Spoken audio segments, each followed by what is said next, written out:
Ladies and gentlemen, welcome to the Midday Market Monitor. Today's video, we are covering the stock market. Who could have guessed, right? Every single day. NVIDIA, however, having a pretty good day. OpenAI talked about how their spending is likely to increase. I think the amount that they were talking about was as high as 25% higher than previous estimates. So, of course, the companies that are responsible for a large majority of their chip purchases is going to do well also. On top of that, we've also seen some AMD deals that ended up happening. This is also exciting for the company. That's going higher. So both NVIDIA and AMD and many of these semiconductor names are going to do well, and likely Broadcom. However, I haven't seen that one. Yes, that one's also doing well. It's so funny, right? The market essentially is hating on the fact that these new Chinese models were coming out. Now that they actually have, and they've proven to be very, very strong, we are just back to exactly where we were before. OpenAI also showed off a model that is starting to get so strong that they're starting to risk security concerns as well. I'm sure many of you guys have heard about this. This became extremely big news, but that here, let me show you the exact report. This is wild. So OpenAI essentially came out saying that they were testing new models in a closed sandbox environment. However, and they did this whole report here and how they're investigating an unprecedented security incident. What they found out is that they were asking these models to, do cybersecurity tests and these sort of things. They couldn't figure out the answer. So they exploited a 0-day vulnerability, escaped the sandbox, which should not have been allowed.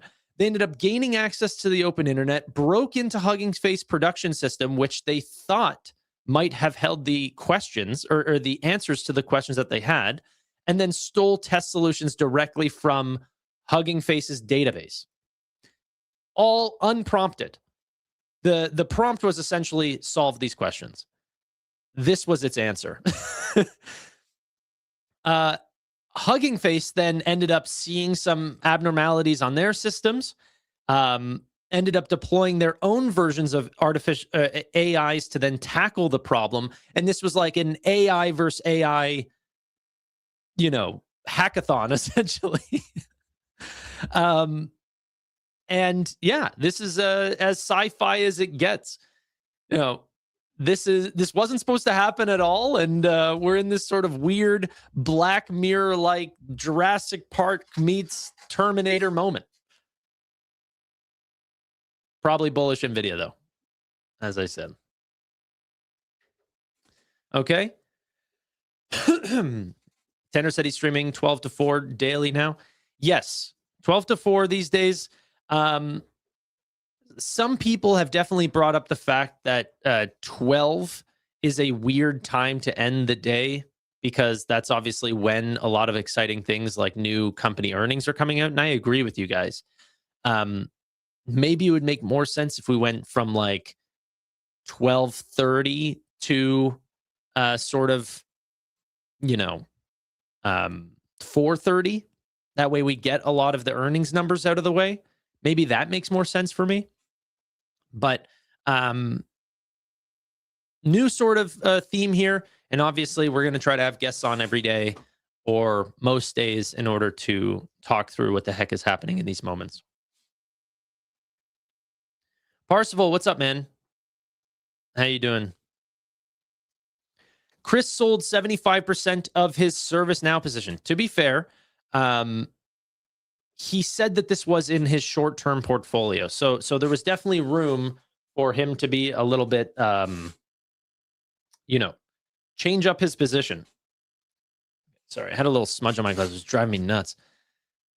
This is true. He tweeted about it. And one of the things that I love about Chris is how he's so open with changing his mind. And he changes his mind constantly. It's also why I believe that, while I stand here today saying the opposite side of what he believes on NVIDIA, Maybe I change my mind and agree with him one day, but I also think that he'll be open enough that if he sees the evidence pointing to a greater need for capex, less cyclical nature in many of these semiconductor stocks, that he might also change his mind and not believe that 80% drawdown. The reason why he's selling off his ServiceNow is because previous companies like IBM and Pang ended up coming out and essentially said, not Pang, why am I pronouncing that wrong? It was Pega, sorry. And Pega was that a lot of the spend that should be going towards their software is actually being more focused on hardware sales, and that people are really, really focusing in on that AI spend, which is impacting some of these companies. So Chris is a little bit worried that ServiceNow is going to be the same. And so he's trimming and being very, very transparent about doing that because he places himself in an environment where, one, people are going to complain that he had changed his mind, that sort of flip-flopper comment. And then also, if ServiceNow does do well, and he is only capturing the upside of 25% of what he initially would have done, then people are going to clown on him for that as well.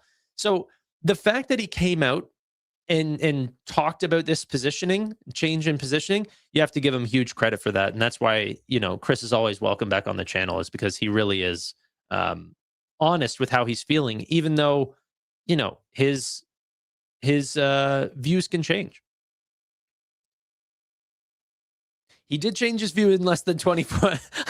I just uploaded a video with Chris where he's talking about obviously being very bullish on ServiceNow. And I don't think that has changed. I just think that he's worried that this earnings is going to be different.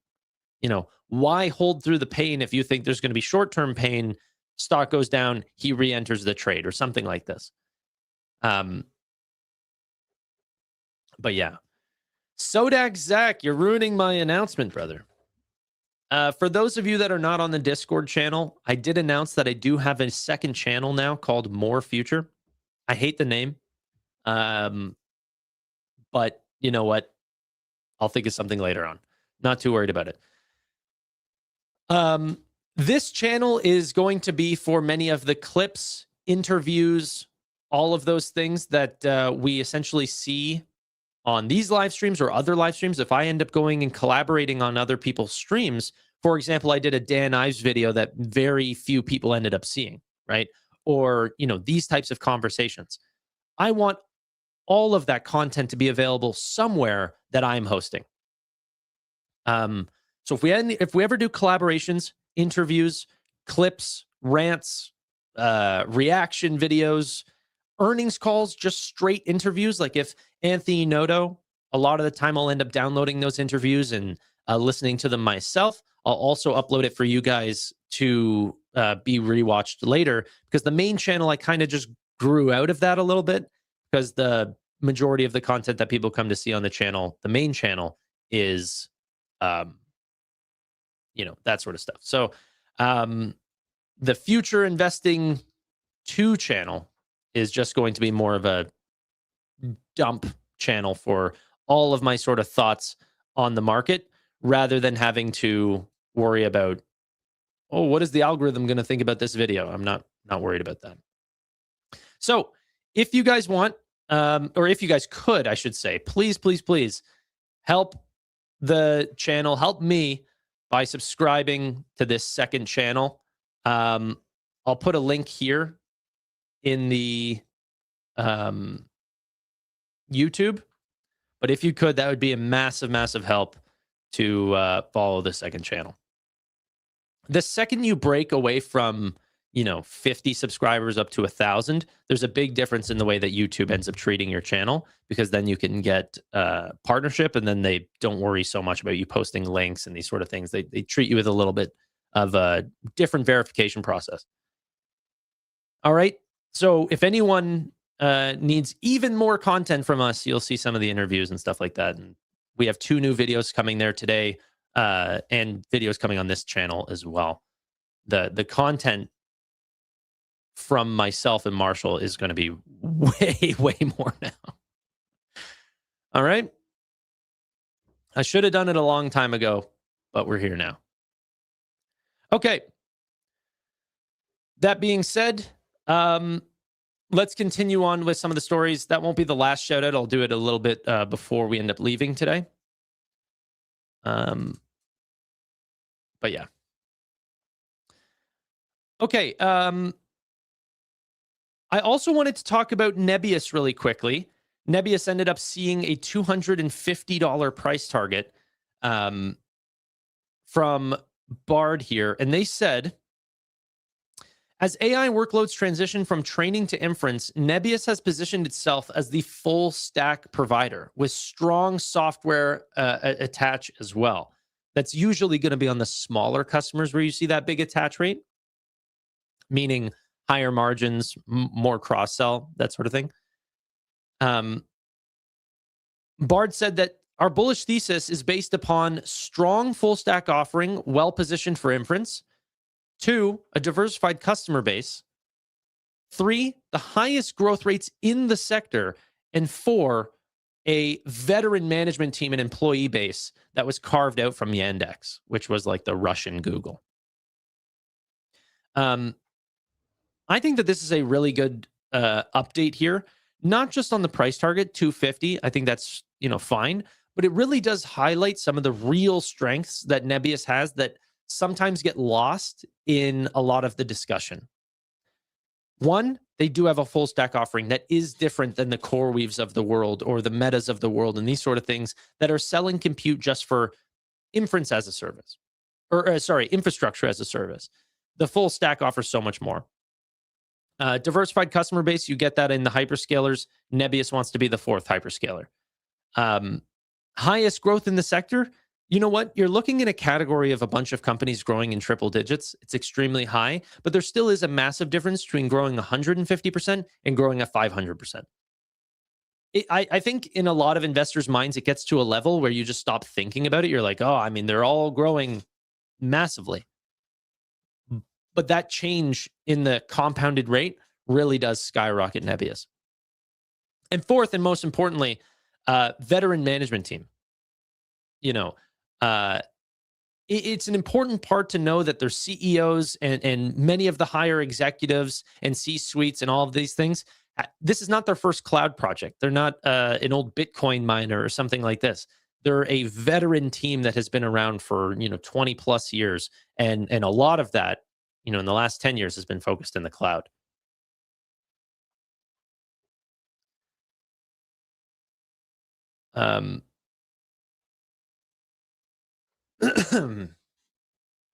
More future is kind of dumb. It's like saying more perfect or more unique. So I wanted to name it Future Investing 2, but they said that channel name was too long.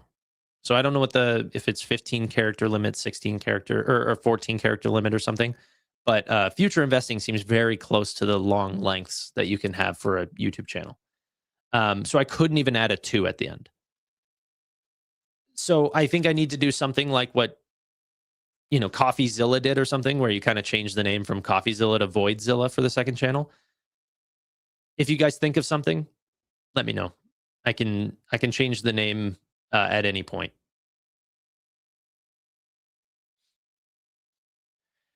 Sub, is the picture a real picture or AI though? How will we ever know in the future? How will we ever know? Tanner, check my comment on the stream talk in Discord.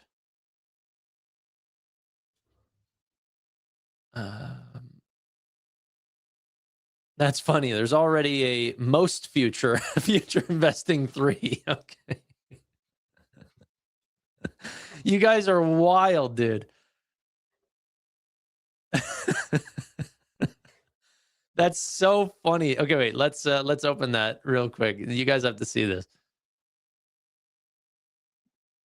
So in response to my second channel, there is already a third channel, most future, future of the future. It's me talking with me. You guys are great. Thank you. Okay. Thoughts on Reddit? Okay, so Reddit's going to be a big part of what I wanted to talk about today as well. This $60 million deal, we have known for a long time, was way underpriced for Reddit. Okay. Data's the new oil. Reddit has a ton of it. They had a $60 million deal. Google and Reddit can go back and forth on how to negotiate that deal. But to not think that there's another company out there that's willing to spend 70 million, 80 million, 120 million, I think is crazy. I think that we will end up seeing a negotiation with Google, and that Google will stay with Reddit, but it will be in favor of Reddit to some degree, where they end up getting more than $60 million. It was really, really low, and it was a long time ago. So right now, I just think it's the sort of taco moment where they are negotiating. They're negotiating strongly, but someone will cave. It'll be fine.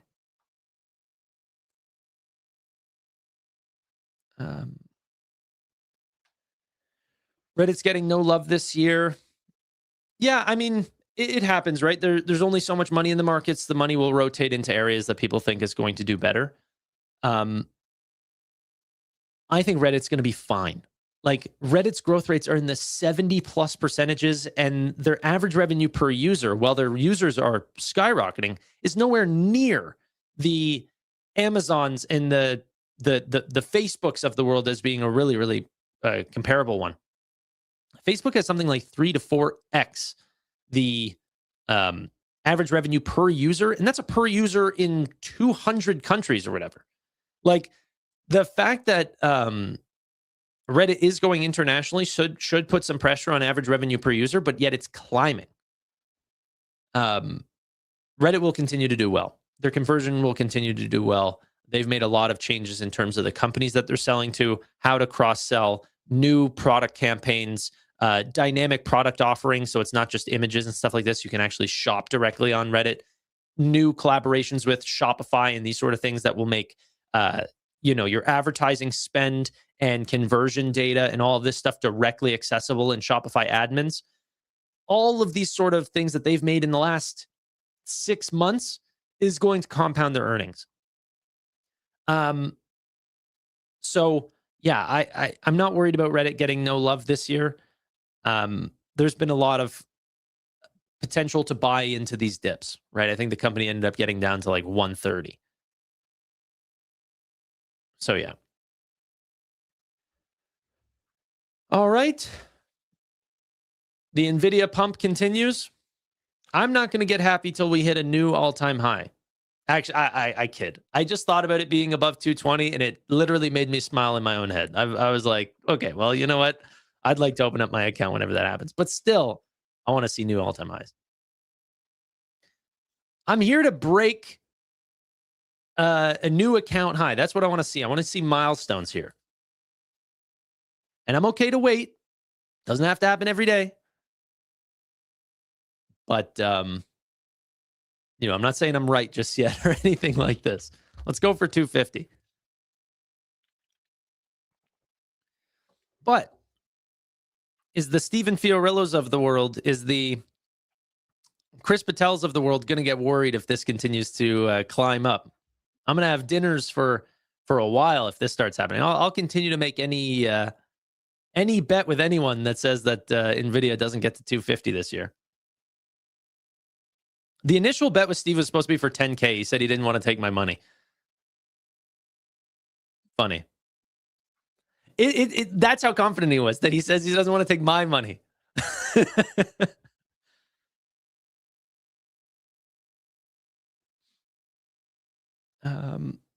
What was your purchase price for the for SMCI in the stock draft? I think it's right around where it is right now, because we had the probe allegations for SMCI after I had picked it.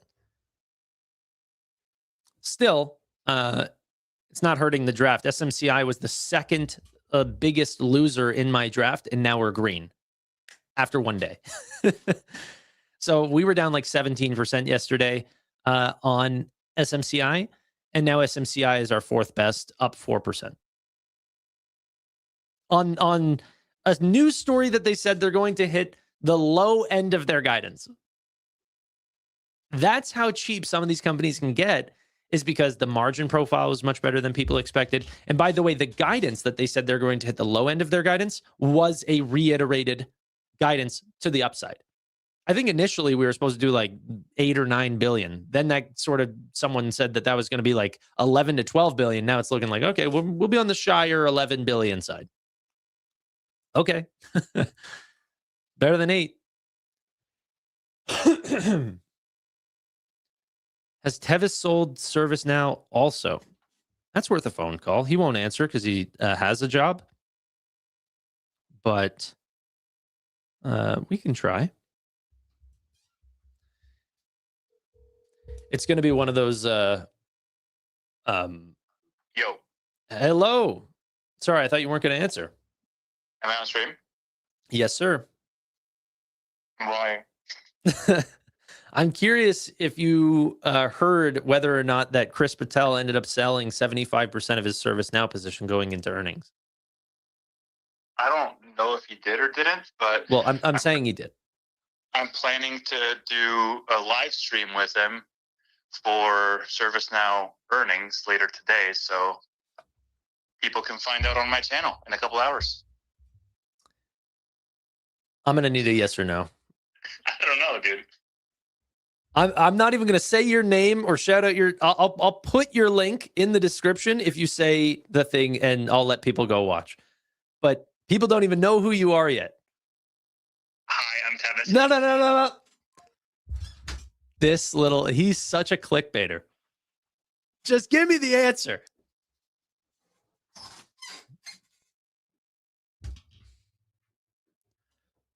All right. Well, that was my buddy Amit. He'll be that was Amit Kukreja, ladies and gentlemen. We'll see what he has to say later on. Who's on the phone? I don't know.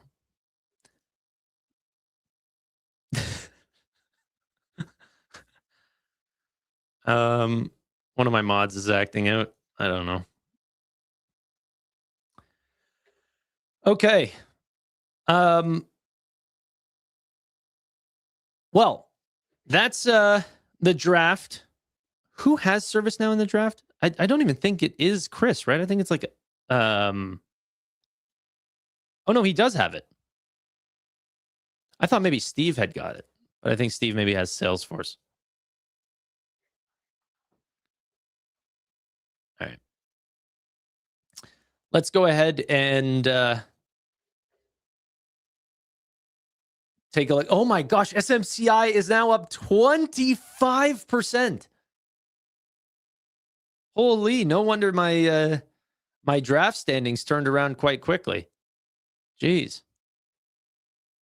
Ondas up 10%, Dell up 10%, Bending Spoons up 5.9%. CoreWeave up 5% to 83.56.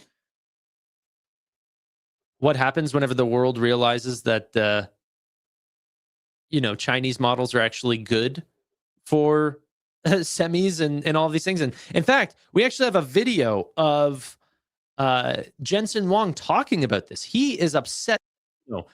He's kind of slowed down on some of the media recently, but now I think the Trump administration is looking to potentially make another mistake, and they need to listen to Jensen Huang.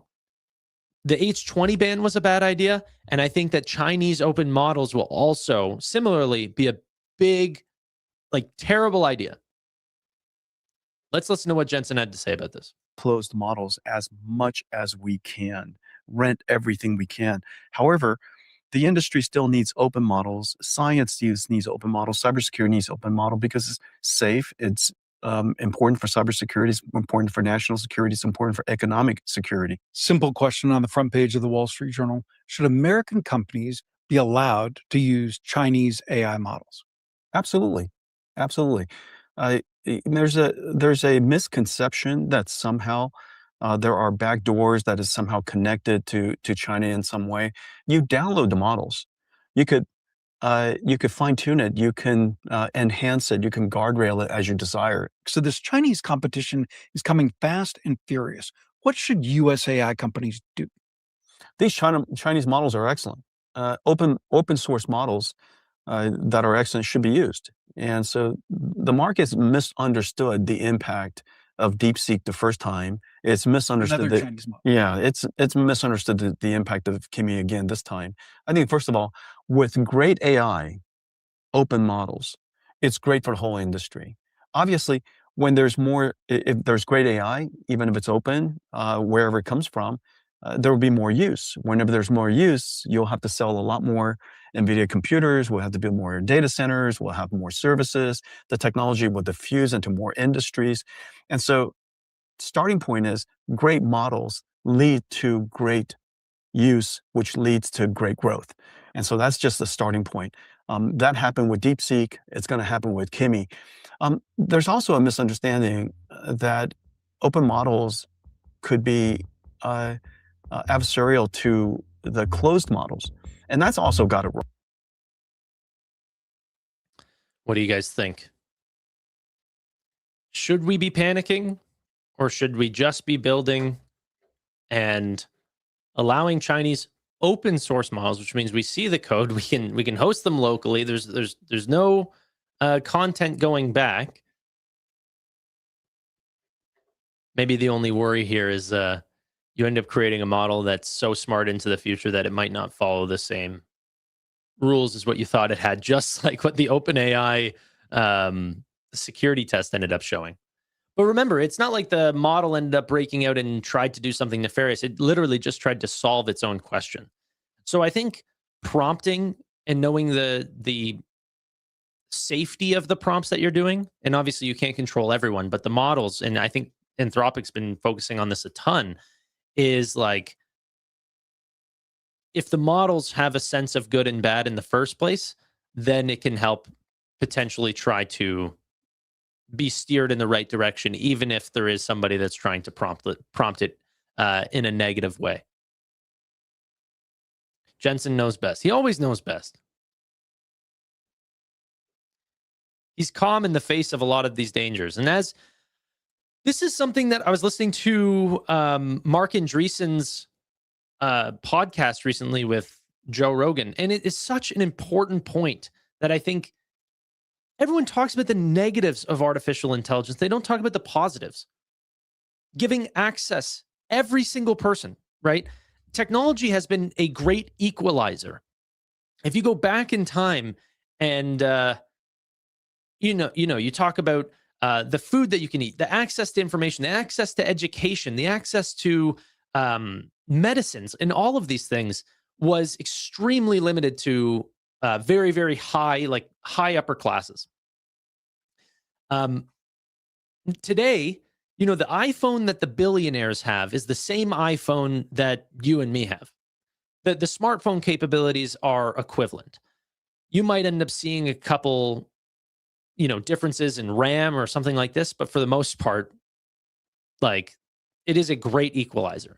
And I think artificial intelligence will be the same great equalizer in terms of who do the billionaires have access to whenever it comes to nutritional advice, the greatest trainers in the world, the greatest doctors, the greatest physicians, like what you name the list of the access to that type of information was usually flowing to the top because they could charge a lot, the best lawyers.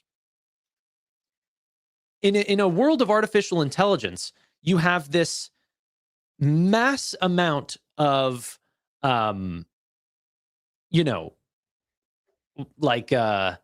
data that is across all of the different people that are using it. Access in, someplace in Africa where they have an iPhone and they have a ChatGPT model or something like this, and you're getting access to unbelievable swaths of data, smart artificial intelligence. And people are not talking about this. They call them like dumb AI and like, AI slop. They focus on all the stuff that doesn't matter rather than the educational differences and these sort of things that like make big differences in the world. Homeless people legitimately do have that. Like, there are a lot of homeless people that still have access to a charger and a cell phone. It's wild.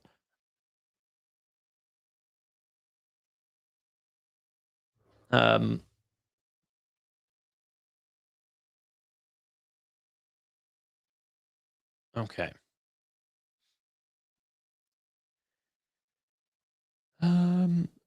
Problem is, if you go back in time, every industry thriving the most always comes to an end. History always repeats. I find it really weird that that happens.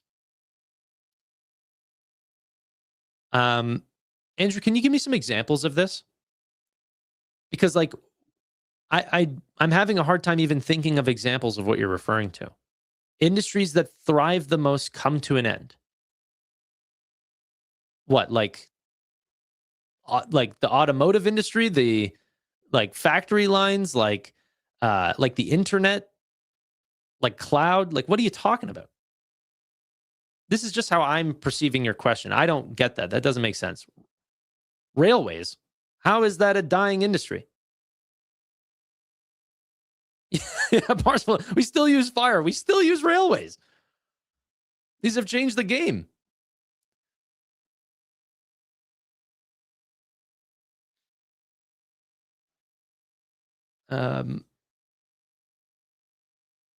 But you know what? This is the fun thing about investing in companies is like, you don't always have to be. I remember arguing with someone being like, "Oh, the top businesses in the world are not even in the Fortune, 100 anymore." And it's like, okay, ExxonMobil was the biggest company in like 19 or like 2000s or whatever, after the dot-com crash and stuff like this. They were like some of the biggest businesses. And it's not that ExxonMobil just kept crashing. It's just like other businesses grew faster than them. But ExxonMobil and the oil industry has still continued to do extremely well. They came crashing down. Yeah, okay. So Andrew, I agree with you that there could be bubble talk. I'm not saying that there's not. But I think that bubbles are more easily identified, not based on how successful the industry is. I think that's one way to potentially just identify really good businesses, and not like there might be bubbles within them, but you're not going to purely identify the bubbles. I think one of the ways where you're going to really start to see bubbles is in valuation, for sure. Whenever people are forecasting out not 2 years worth of growth, not 3 years worth of growth, but 50 years worth of growth. This is what really scared me about the space industry. The space industry, when SpaceX was $3 trillion, was way more scary to me than AI, because people were saying, no, you need to think about like having space bases on the moon and data centers and asteroid mining and all of this stuff. You need to think 50 years out, 100 years out. And at that point, if you're giving a premium to a company that, you're thinking longer than I've been alive, that's where bubbles are created. Artificial intelligence is putting company like multiples on certain businesses. NVIDIA, for example, NVIDIA is the biggest name in artificial intelligence, and there's a 32 PE. I think that's roughly about where the S&P 500 is right now. I think the S&P 500 might be a little bit lower than that, maybe a 28 times or something like this.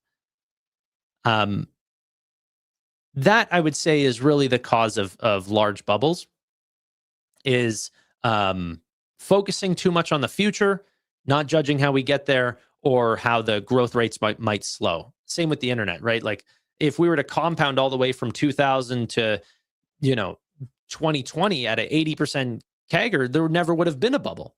But because it ended up slowing down to 10%, 8%, some of these things in e-commerce and all of this, then there was too much focused on the spend early on and not enough back fast enough. And so debt didn't get repaid fast enough and all of these things. Then companies go default. Right now, we're not seeing that. The dark cables that are being laid in artificial intelligence are at 100% utilization. The dark cables that were laid for the internet were at like 2% utilization. And everyone said, well, they'll get used in the future. And they did, after Google ended up acquiring those businesses and then ran the internet off them.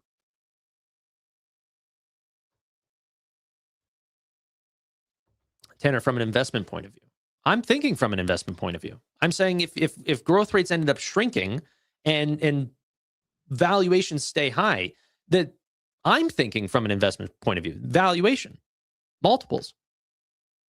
The only way to think about that is the investment point of view.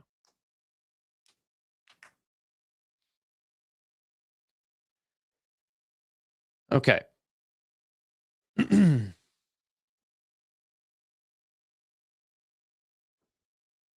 Let's see. Who will be live tonight? Probably everyone, but I'll be live. I got to see. I think it's with Amit. We'll be streaming together. I don't know. I don't know how these future days, like I would love it if it made sense if I could just keep streaming from now all the way to 6. It's not really how StreamYard works. And I find on YouTube in the finance sector, like there's a whole streaming industry on Twitch that has already solved these problems. Everyone streams on their own software, and then they end up coming together on Discord and these sort of things. Then they end up joining up and sharing. Like it's so much more advanced. So then you can start to collaborate with people and then stop collaborating with people midstream.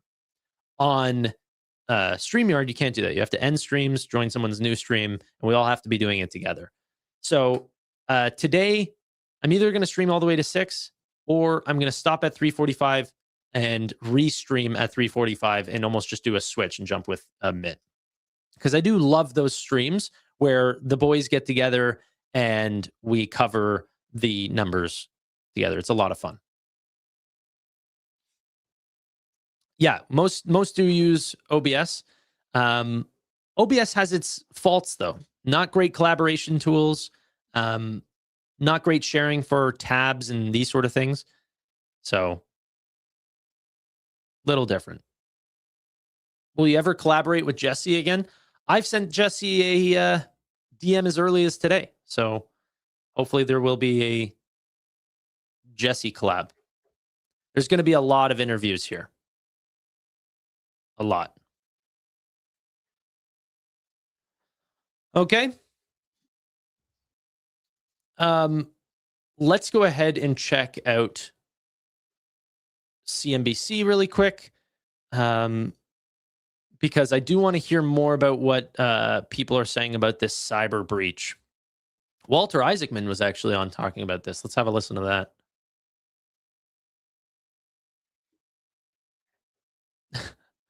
I'm right, Tanner. All right, Andrew. You can be right. I'm just saying I don't even differ with you on the idea that there are bubbles. But to guarantee that you found one is a very hard thing to do. Maybe the biggest issue we've been talking about this morning, OpenAI now says that 2 of its AI models autonomously escaped a controlled environment, then hacked their way into the systems of Hugging Face, a company that hosts open source AI models and testing resources. So effectively, it could find the cheat codes to answer the questions that it had been asked. Walter Isaacson, advisor partner at Perella Weinberg, and a CNBC contributors at the table. And some of this actually is what, wow, right? And I was going to say, some of this is what Elon Musk had warned about, at the very beginning of this, back in 2015, when he was starting OpenAI with Sam Altman, meaning in terms of what could potentially happen. Well, the whole question of the singularity has been with us for 50 years, which is what if it escapes? What if we create Dr. Frankenstein's monster and we can no longer control it? And this thing that happened this week is totally amazing, because you were just talking about, these PACs that want this type of regulation.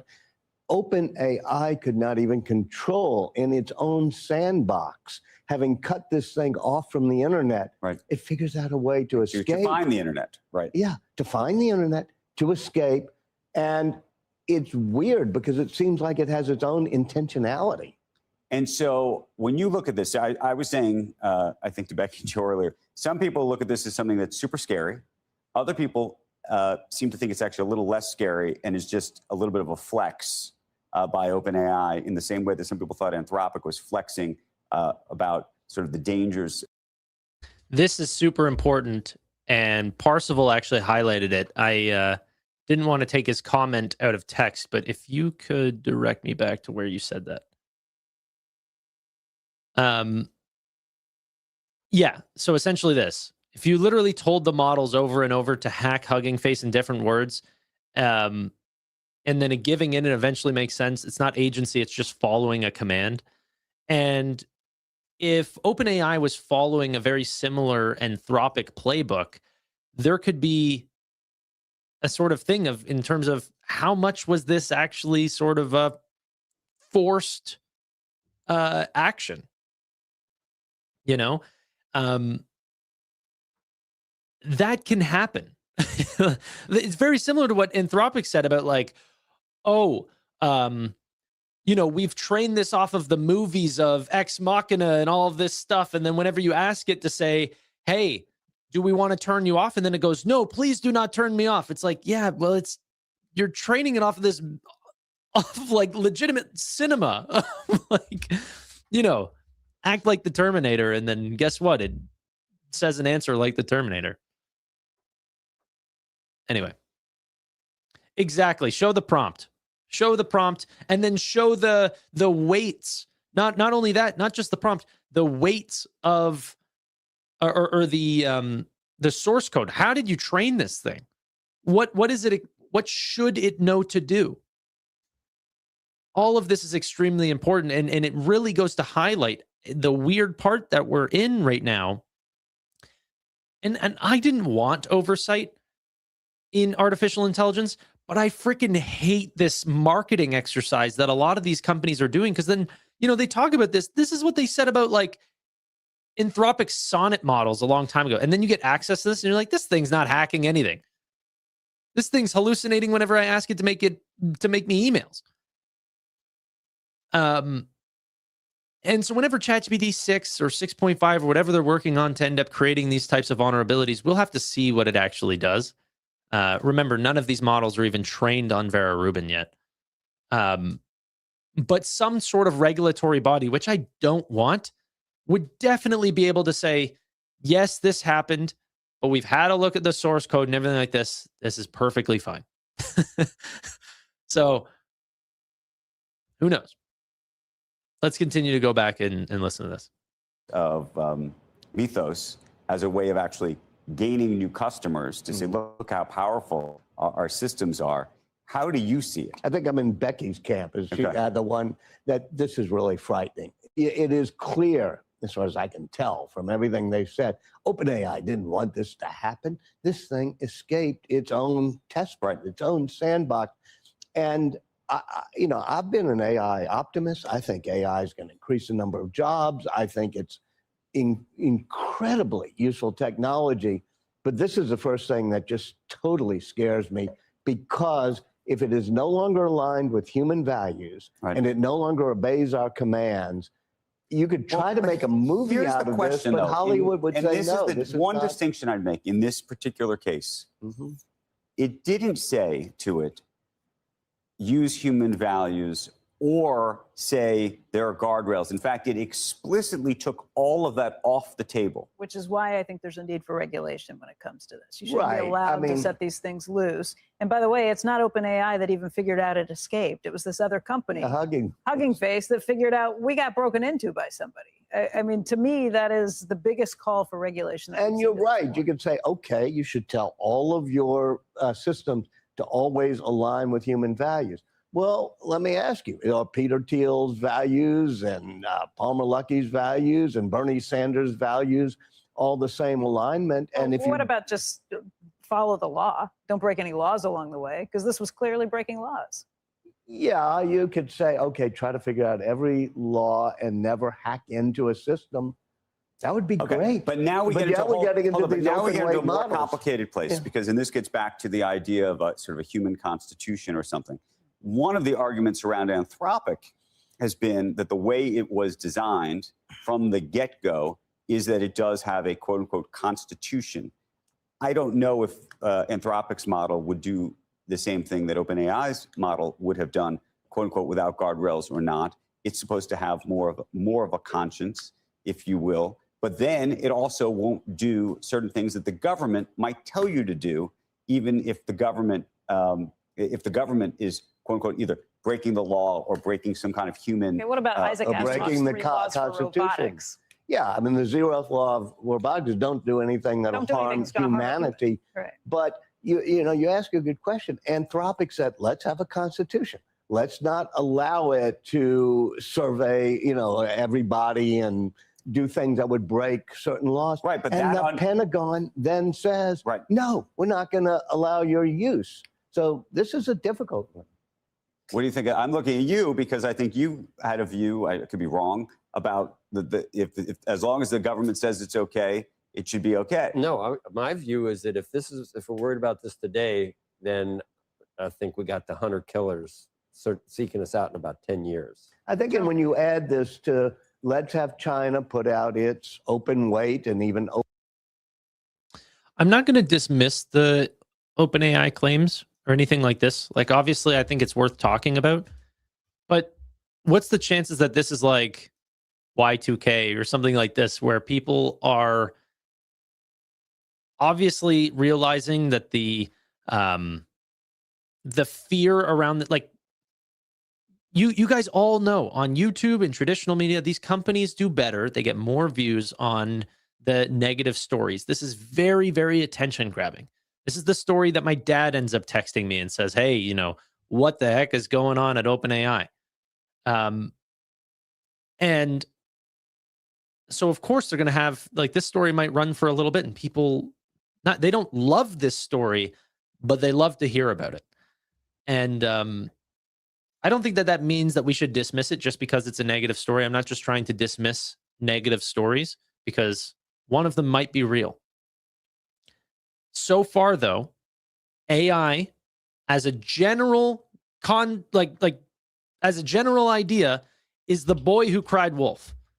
It's a ton of these, we just made a thing that just blew our minds with how smart it was. It's going what's the name? Not Jarvis, but the Ultron-like, you know, it's now escaped our perimeters and it's going into the mainframe, and now it's completely in the open internet and we won't be able to catch it, and it's making copies of itself in every single storage. And is that really what's happening? Or are these things just getting great access to tools, and obviously does have cybersecurity capabilities, which is also going to be able to bring up the defenses as well, to solve a lot of those 0 days. But, you know, I think along the way, we're going to see a couple of these incidents happen where people go, oh my gosh, we didn't even know that was still a vulnerability. We're solving math problems like every single day with AI now. There was like 2 more that ended up happening in the last 2 days. Yeah, it was Ultron, yeah.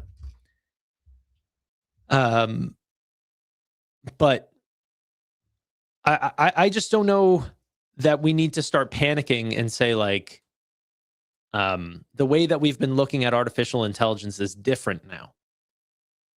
We've been thinking about this, especially ever since Anthropic's,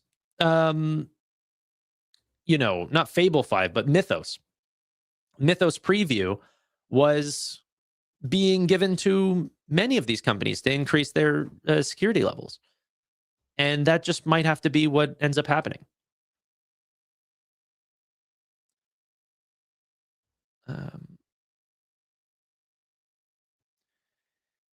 Okay. I started panicking 2 years ago. You're an OG. Yeah. I also heard some people saying, who was that? That's Walter Isaacson. I was going to say Walter Isaacman. He wrote the Steve Jobs book and the Elon Musk book, and I think Benjamin Franklin as well. He's got a couple of those biographies that are really, really, really great. So he's sort of studied a lot of the really great entrepreneurs of our time.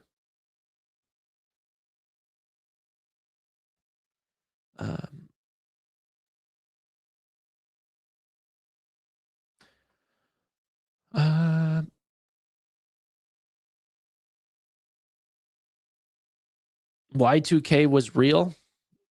All right.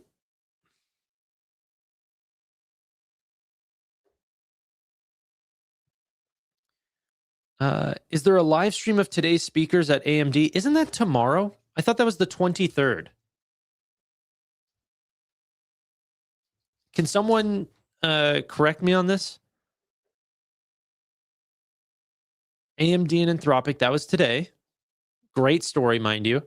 But tomorrow is Advancing AI 2026. The keynote starts at 12:30. We'll be live for that.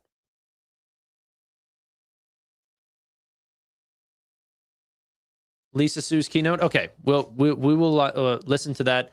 Let's get back to the markets really quick. NVIDIA 213 here, doing extremely well.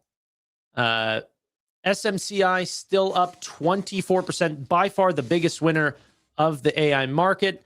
Palantir down 5%, continuing to go down, finding, not finding a bottom just yet. Hopefully finds a bottom soon. Amazon down to 244, down 1.4%. Airtest Systems down 3.3%. Microsoft down 2.3%, $388. All right. This was a crazy story. Nubank, even though this one's down, that's so funny.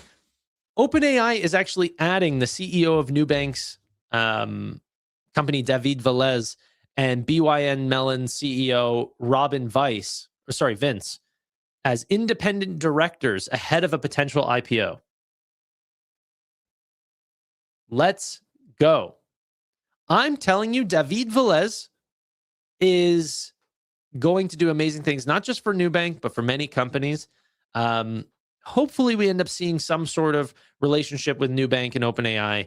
They said that their 2026 goals, artificial intelligence transforming Nubank, would be their biggest priority. Last year's international markets, this year it's AI.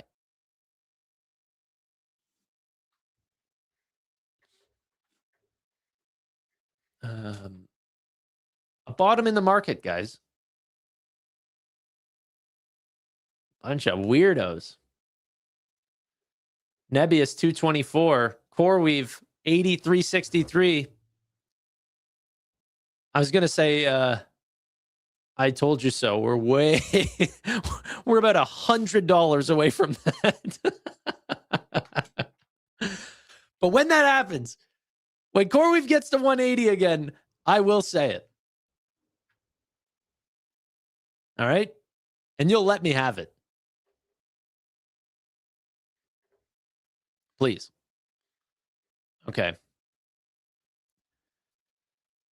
So AMD tomorrow. We've got a guest coming on today in a little bit as well.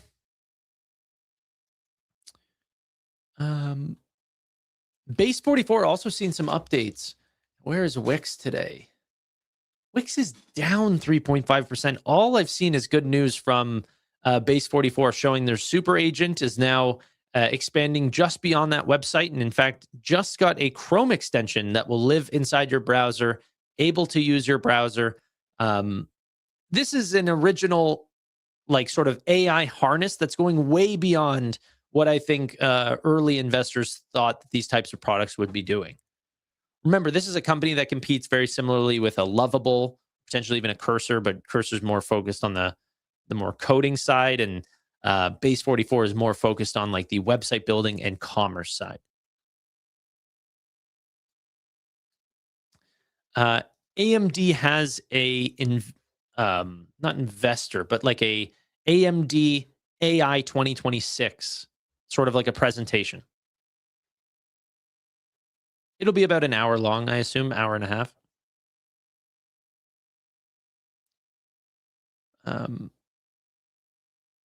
Where's SoFi?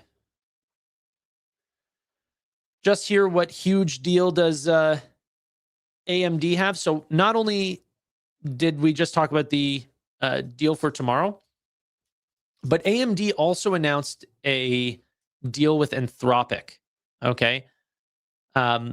They signed a partnership to deploy 2 gigawatts of AMD Instance MI450s. That's their GPU series, right? 2 gigawatts is a ton. Now, AMD's products and NVIDIA's products are not priced quite the same, but they're similar. Okay, so you're probably going to see a large portion, probably $25 billion a gigawatt, somewhere between 25 to 30 billion if I were to make a bet on, or if I were to guess where AMD's portion of that revenue comes from. Okay. 2 gigawatts, obviously we're talking more like 50, 60 billion. That's huge. But AMD has also committed to make a strategic equity investment of up to $5 billion in Anthropic. So this is similar to the investments that OpenAI has made with NVIDIA, where NVIDIA is investing in them. Strategic equity investment, also selling a ton of compute. And so Anthropic not only, AMD not only has a share in Anthropic, which if you believe this company to be $2 trillion, $3 trillion down the line, will appreciate in its value, but also they're going to get tens of billions of dollars worth of sales through this partnership. That money is not just because of the research and development importance of these types of businesses. Whenever AMD signs a partnership like this, what this essentially means is, hey, here's a massive runway of cash flow for you to not only build out the MI 450s, but also put towards research and development for the 550 series, these sort of things, right? So keeping them ahead of the game, if you can be very like increase sales, increase margins, like a really, really good build out would be great for AMD's long-term future, not just their short-term stock price, but long-term future, gaining in that market share.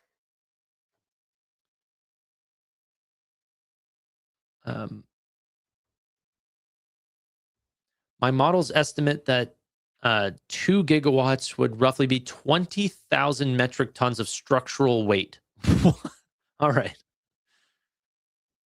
I was thinking about that. I was trying to explain to my girlfriend. I was like, most times the strategic petroleum reserve that the United States has is like 400 to 400 million barrels of oil. I was thinking in my head, I was like, how do they even move this? Like, I don't understand. I need to talk to somebody that understands the oil industry more than me. It's just insane just to think about the weight. I was trying to do like calculations on the weight of a barrel of oil. It's like 300 to, sorry, fiance.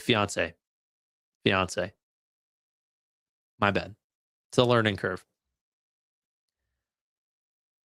But it's more like, 300 to 350 pounds per barrel. I'm like, there's more weight in oil, just liquid, than there is humans in America.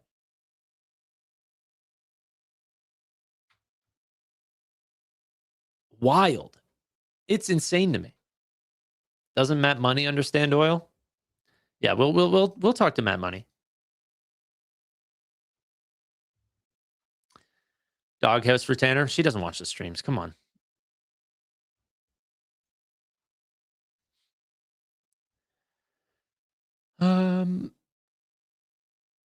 What kind of analogy is this? It's not an analogy at all. I'm just talking about something that I found fascinating. Like, yeah, this is not everything's an investment. Okay. I'm just thinking it's wild that we move this many barrels of oil. Like, if you told me to move a barrel of oil, one barrel, it would take me all day to bring. We're doing 450 million barrels.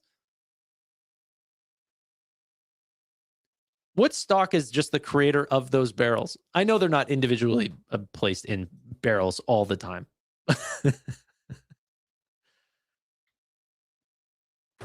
VG is going to need to move a lot of it around. Yeah, you're right. You're right.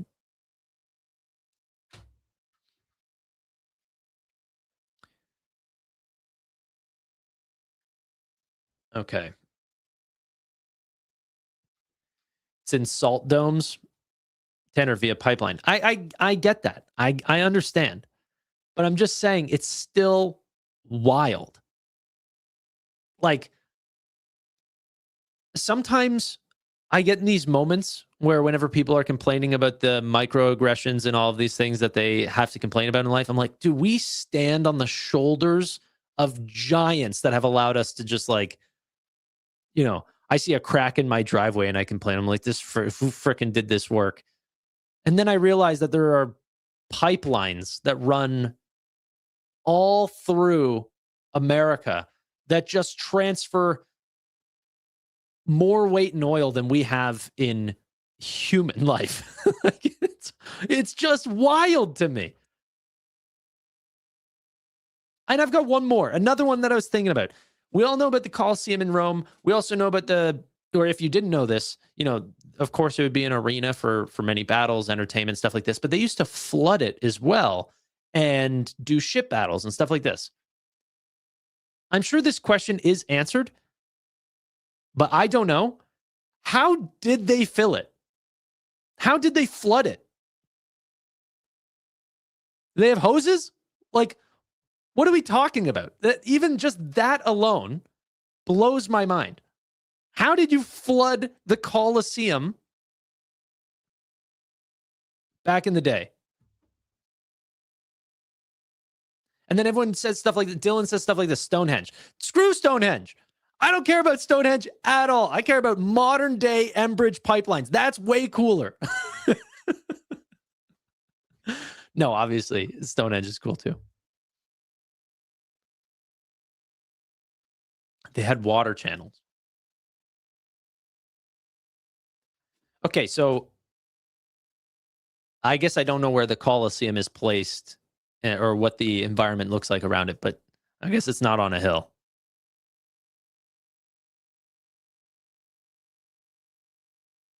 Aqueducts and basic physics. All right, guys. All right.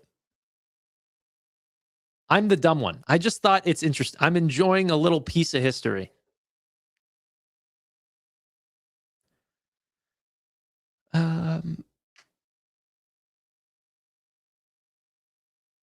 By diverting water from the imperial aqueducts. Half the population in Rome were slaves. That doesn't make you be able to move water into a Colosseum. They're not cupping their hands. I mean, there's got to be some system.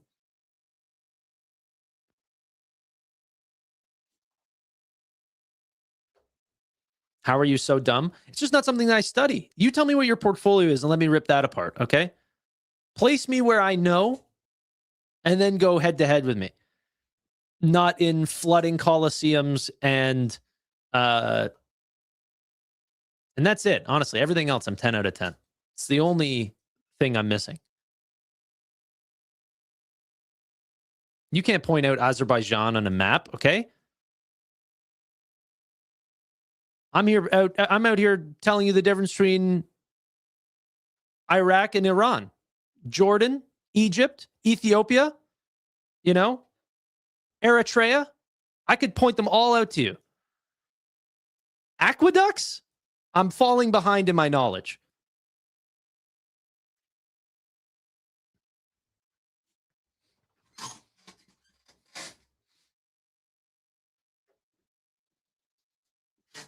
All right. Let's go ahead and get back to where I'm semi-knowledgeable in. Speaking of me being semi-knowledgeable, Palantir's going down.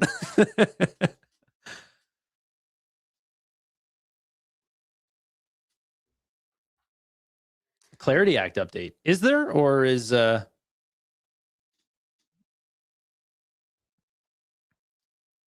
Amit just bought more Palantir at 125.85. Wow. The market is once again selling off SaaS because the AI infrastructure names are going higher. This does not make sense to me. You don't have any magical AI revolution without the application layer. You also have way stronger growth for SaaS companies in general as open source models get cheaper and reduce the cost to utilize those models. This is a tailwind for software. Some software names will become irrelevant, but companies like Palantir are only seeing more growth. 85% last quarter, highest of all the SaaS names. With exponential margins become because of delivering actual results for enterprises. This is the reason why NVIDIA is partnering with Palantir to deliver open source models. If anything, Palantir is becoming AI infrastructure for an enterprise, even if they don't sell chips. That's true. I agree with that. I agree with that. I think that the models, you'll want to be cloud agnostic and you'll want to be model agnostic. I think that just seems right to me. You're not going to care. A customer is not going to care what server is being hosted or what logo is written on the GPU, whether that is Google Cloud or Amazon Web Services. You're going to care about price. You're going to care about speed. You're going to care about performance. And at the end of the day, you're going to need one area to host all your memory and organizational, essentially ontology. And then the models will be able to go in and out of your organizational data while keeping all your information locked in. That makes sense to me. That's how I see it.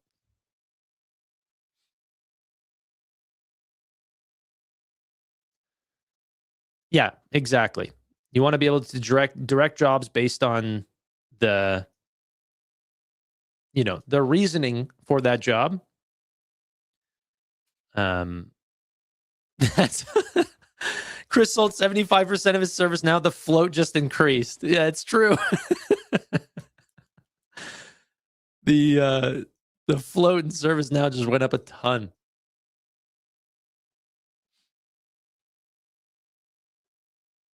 Okay. The problem is that no one names the SaaS companies that will die, and everyone thinks their stock is the one that won't die. Well, I think that would require like a ton of knowledge in software in general, and I don't know enough about JFrog or Atlassian or some of these businesses where I'm like, hey, do they have a moat here?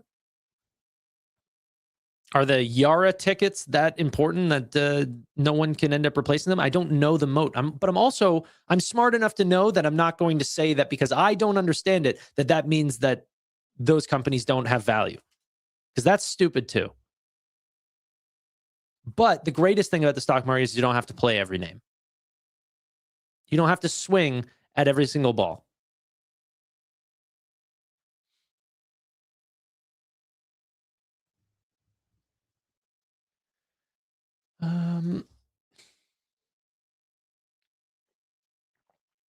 Okay.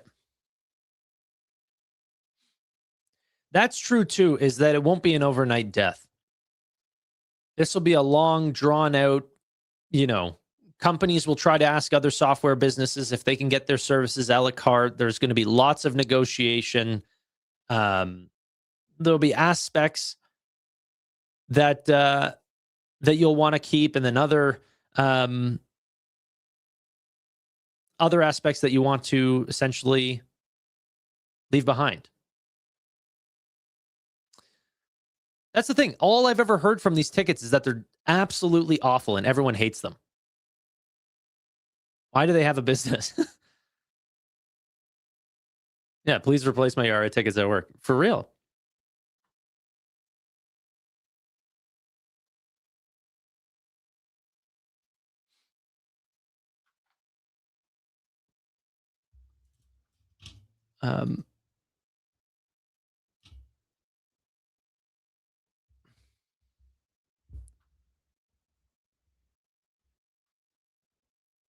Okay.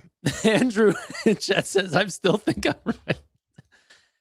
Dude, no one says you're not right. Like, you don't have to believe in the AI theory. I said I disagree with you. Why? What more do you want to talk about?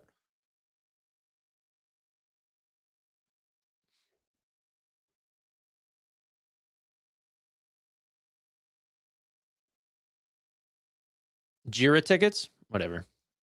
I've never used them. I've never ever used any Atlassian products in my life.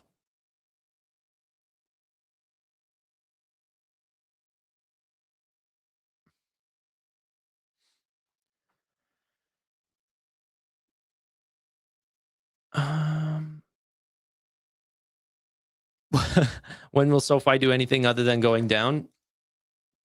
Like I said, I think that this is based on whether or not we end up seeing rate hikes or rate cuts.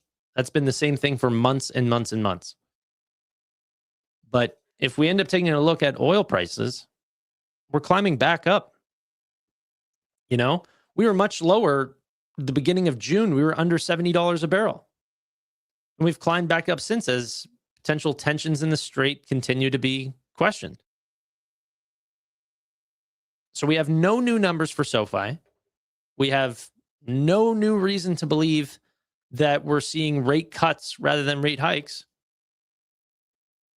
Why would the stock price change?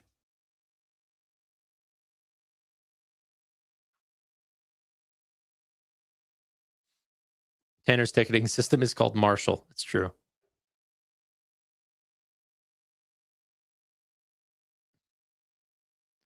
It's all the people ganging up on me. Andrew, stop typing in chat. Everyone forgot you were even here.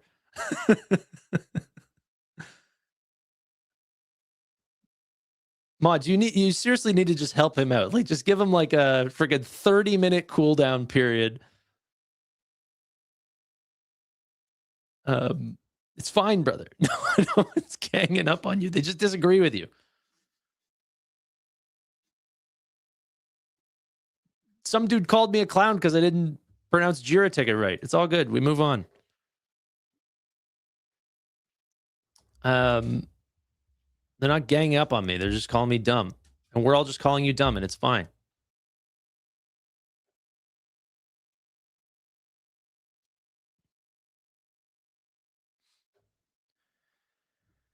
Okay.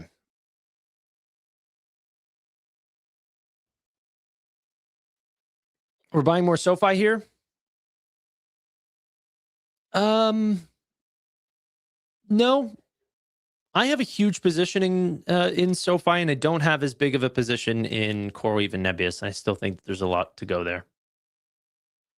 Or Palantir, some of these other businesses.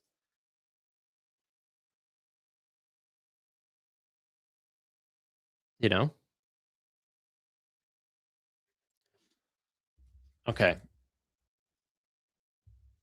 Dell up 9.5% on the back of what SMCI ended up saying. So if SMCI is not the market leader in this space, Dell is in the rack side. If even the secondary player is having way higher margin expectations, then of course you're going to bring a lot of those expectations to Dell as well. Mind you, Dell in their last earnings call or earnings results blew away expectations. I mean, blew away expectations.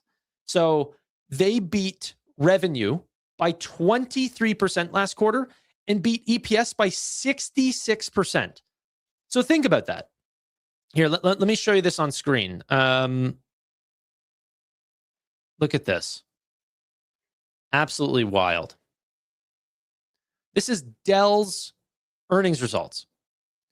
They ended up saying, hey, Wall Street was like, hey, they'll probably do about 35.7 billion. And then you end up putting up 43.8 billion. Okay, somewhere between the couch cushions, you find an extra $8 billion. $8.1 billion. Like, that's huge. It's, I think, a bigger beat, almost slightly bigger beat than Micron's seen. And then EPS, we're going to do $2.93. They did $4.86. This is what the mispricing in some of these rack businesses are seeing. That's not from selling laptops. That's from selling, data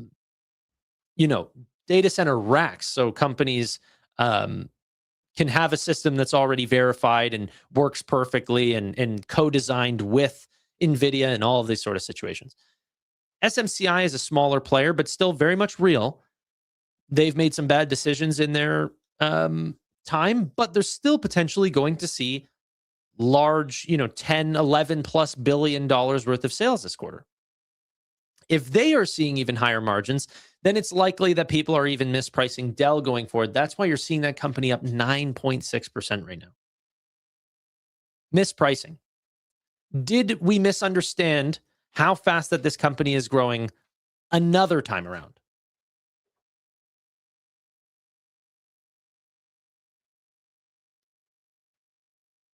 you know? SMCI has definitely had its problems, and we might still be going through it. That's why it's sold off a ton recently. But yeah. We got a lot of great people in chat here, man. Wealthmatica's in chat. Vitsal's in chat. Parsifal's in chat. I saw Nate in chat earlier. This community is insane. All right. Appreciate you guys being here. That said, let's talk about a company that I should have bought probably a year ago. I still don't have this name in my portfolio. I'm still being a whiny baby and not purchasing this company because it's considered legacy. And it's honestly, it's not. I shouldn't even say that. This is a fast-growing company with older management practices, and that's it. But they know how to make some freaking money, I'm telling you. We need to talk about IBKR, or Interactive Brokers. Interactive Brokers is a company that is competing with the Charles Schwabs of the world, the Robinhoods of the world, the Fidelities of the world, the E-Trades of the world. And they're offering a pretty open way of trading stocks very, very cheaply. So hedge funds are using these. Retail is using this. Institution is using IBKR. They ended up showing off earnings yesterday. Mind you, the stock is down right now. This is wild, guys. Absolutely wild. If you take a look at their numbers, and I put together a couple of slides from IBKR's earnings yesterday, I was mind blown. So let's jump in. First up, we can take a look at their revenue right here.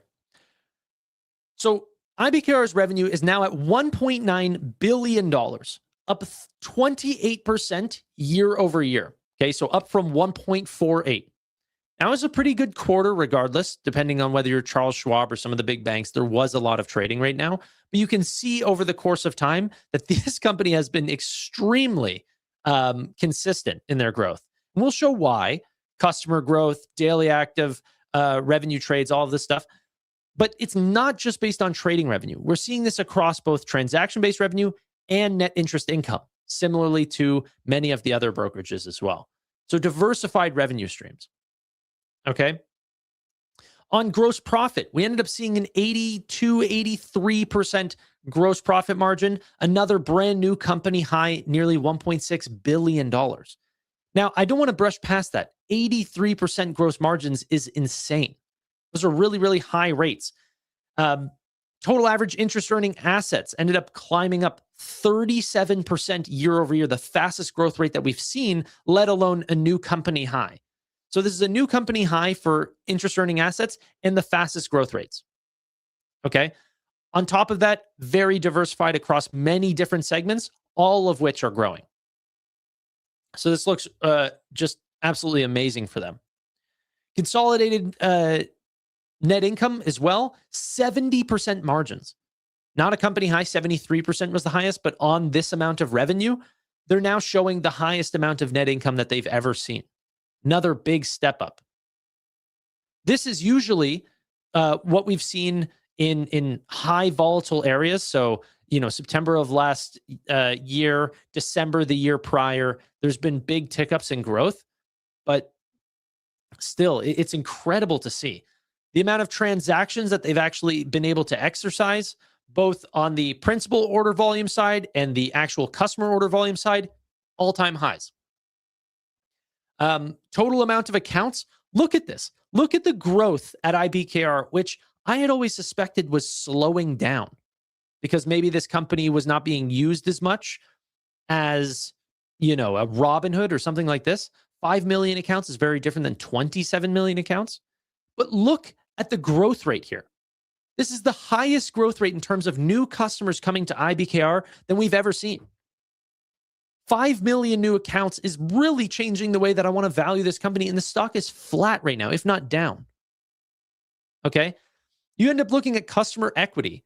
This is not based on just what IBKR is doing, but also what the rest of the market is doing. All-time highs in S&P 500, also very good for the companies like Charles Schwab, like Fidelity, like Robinhood, etc.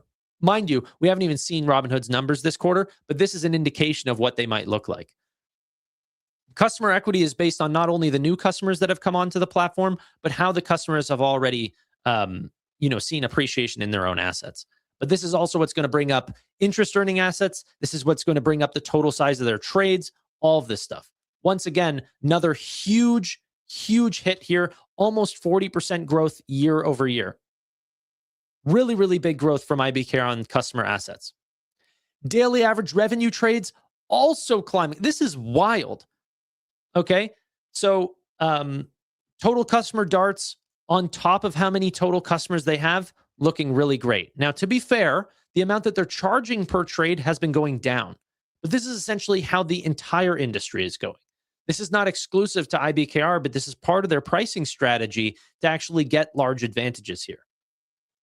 Another interesting thing, and by the way, I wanted to show this off as well, diluted EPS, 69 cents, or is that 89 cents? It's behind my, 69 cents. It's behind my camera. Another big high there. It was a 10% beat on revenue, 13% beat on EPS. Huge numbers. They now have $7.7 billion in cash, the highest that we've seen practically in company history. This was a blowout quarter. Blowout. Okay? I was blown away by these numbers, and I feel like I'm blown away by IBKR's numbers every single time. There's a couple other very interesting stats with IBKR.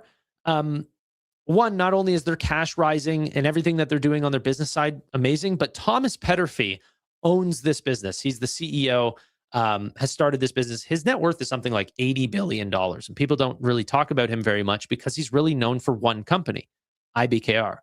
Now, the company is not super big. It's $160 billion. I mean, it's not a small company, but it's nowhere near the size of the Charles Schwabs of the world. But the interesting part about IBKR, it's owned like almost 80%, something like 76% of the company is owned by Thomas Petterfy himself. It's some wild statistic. So this is the craziest thing about this company. Now, to be fair, I think he's like, we can look up his age. He's very old now. I think he's like 80 something. But he said he's going to be working at this company until he dies. He's got no business doing anything else. His estimated net worth right now is $109 billion, making him the 18th most richest person in the world. That's currently where we stand. Let's see.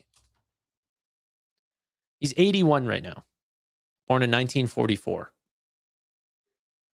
That is the bull market of bull markets. To be born in 1944, 1945, you go into that's a pretty good life right there. That's wild.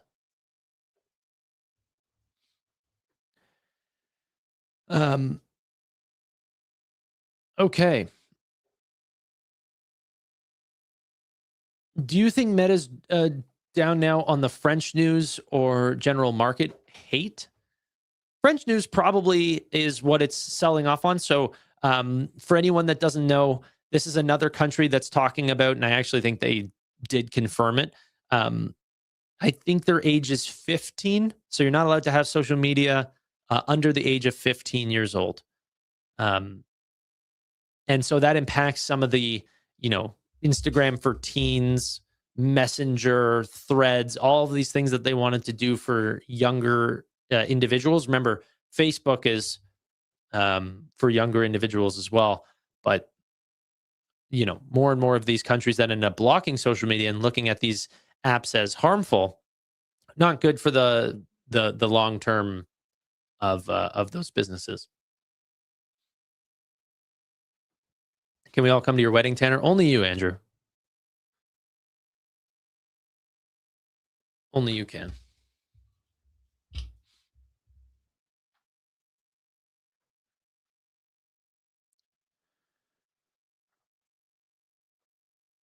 Okay.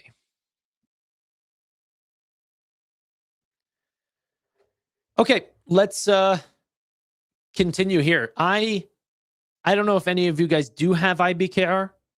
It's a very interesting name. Truthfully.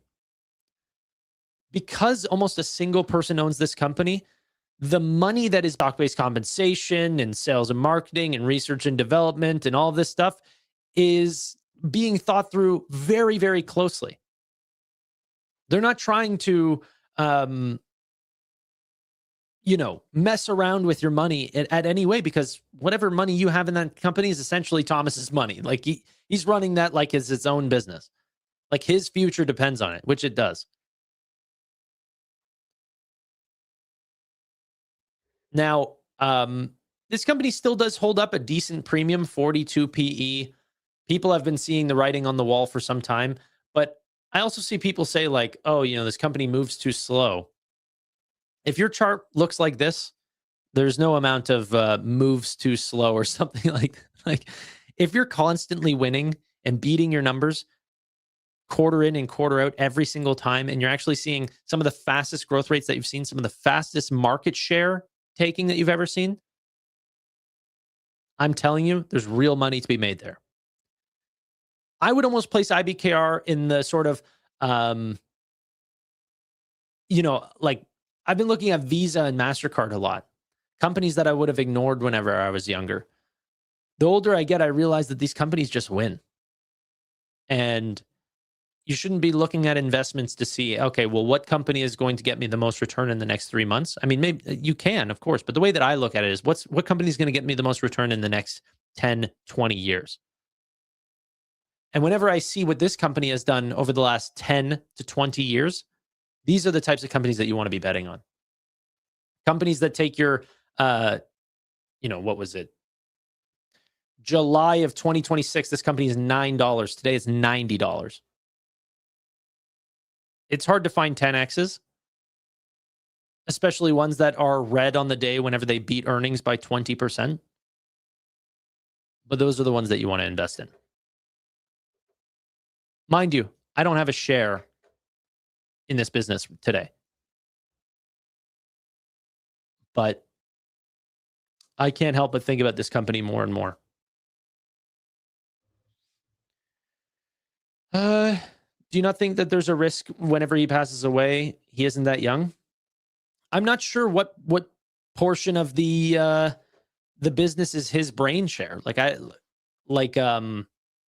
Or if he's just picked a really good team. I'm not sure.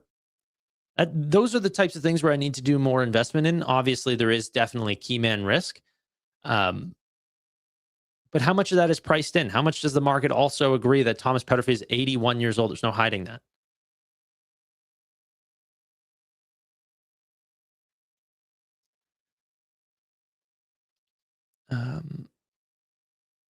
Missed the boat too late on this one. Yuck. I couldn't disagree with you more there, man. They have 5 million users growing at the fastest growth rates that we've ever seen.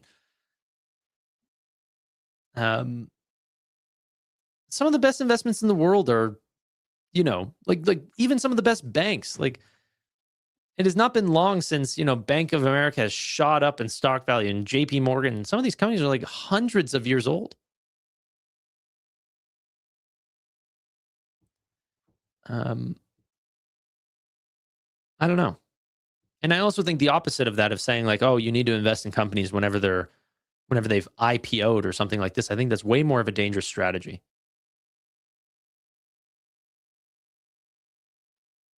What would happen to all of his shares when he passes? I'm not sure. He might have children. I know they're all under a corporation right now. Maybe it's going to charity. I'm not sure.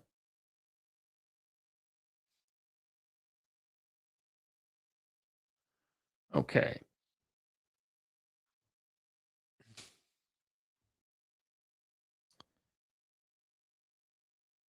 I was looking at eToro for a bit. I just didn't like some of their growth rates. I worried that some of the products that they had that were making them really stand out were easily copyable. I even get worried about that with I got offered to do that investment in FOMO and stuff. And like one of the things that they said is they say, hey, you know what? Like we can actually buy crypto with Apple Pay. And And I've seen a bunch of companies come out since, like Robinhood, and even SoFi came out and said you could buy crypto with Apple Pay. Like, how much of that was a moat and how much of that was like a short-term solve in the market? I'm not saying that FOMO doesn't 10x from here. I'm just saying, like, I want to be very confident in the advantages that companies have. And that's a little bit harder for me on, smaller names. Okay. Thomas Petterfy is one of the largest private landowners in the United States. That's crazy. I didn't know that.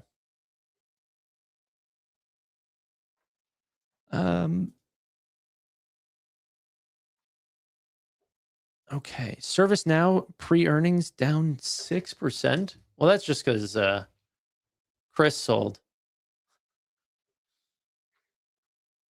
Who knows? Does that actually prime them to have good earnings? I want to do a poll in chat. Are you guys changing your opinion on ServiceNow right now? Going into earnings, knowing what we know about many of the other software companies that have shown off earnings before them.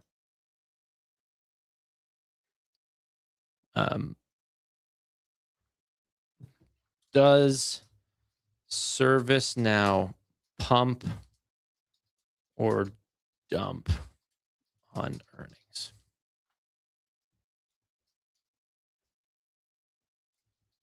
Pump or dump?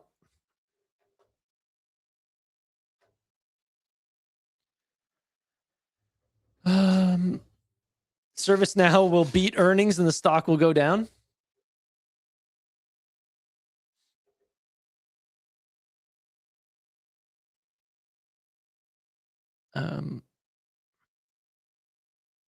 Yeah, Chris was in a bunch of options. I don't know the exact options or the exact strikes. I just know my boy is a huge fan of spreads, so I'm sure there was some sort of spread strategy that he had. I'm just guessing, though. The pump or dump rate now, get your votes in, is currently 50-50. Like, legitimately, it's 50-50 right now. Oh my gosh. The market is torn.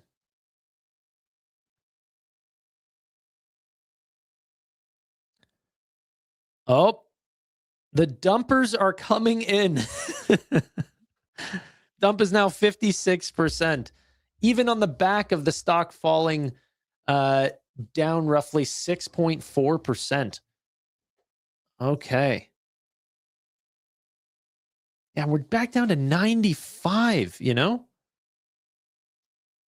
It's kind of wild. All right.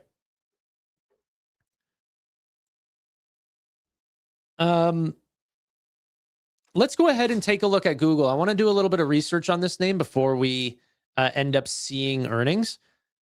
I want to see where Wall Street is. Let's see if we can understand what's going to happen to this stock after hours. Okay.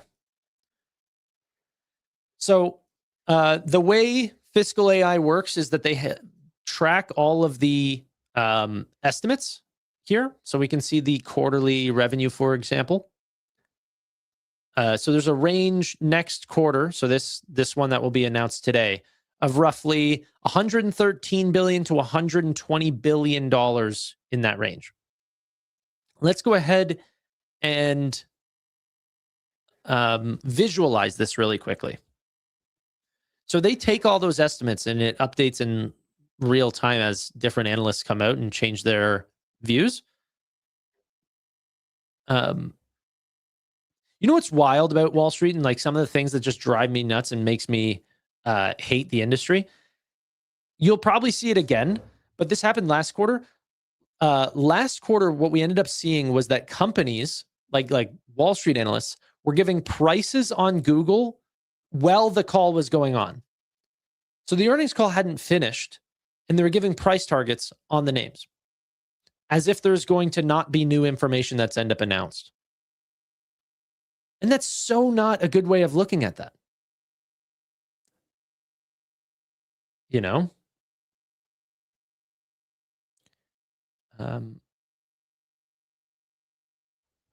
Chris was saying that he uses ServiceNow at his work every day, no replacement. And today he dumped 75% of his position. I don't think that that's necessarily fair. He did say that and dumped it, but it was part of his short-term portfolio. So if he can be a believer in ServiceNow and think that the stock is going to sell off, I think both of those can be true. You know, you can say the company's going to be around a long time, but there's going to be pressures in the price. You know, it's a voting machine before it's a weighing machine. And he could be selling based on where he thinks the vote is going to go tonight. And then he could buy much lower. If he's correct and it ends up dumping, which right now, he's technically accurate to sell it because it's lower.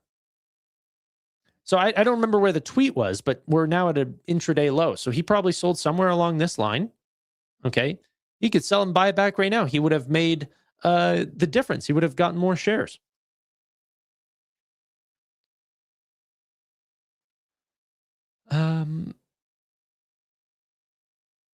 You know, on top of that, if it ends up dropping after earnings, and let's say it goes down to like 85, he could re-enter and say, hey, you know what?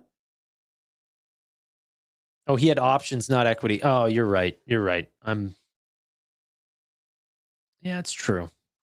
All right. Well, then it would be a little bit different. You'd have to see what the exact, the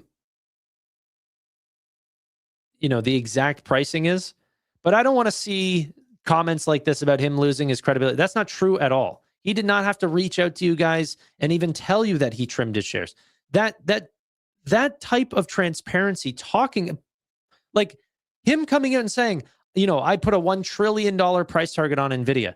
He's placing himself in all of these positions to be extremely vulnerable.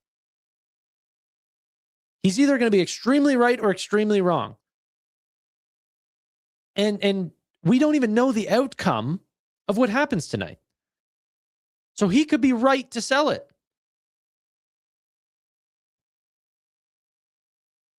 You know, if it ends up falling tonight, he will have saved himself some money. If you are faced with new information, then changing your mind is not a bad thing. It's new. I think it's terrible timing for him.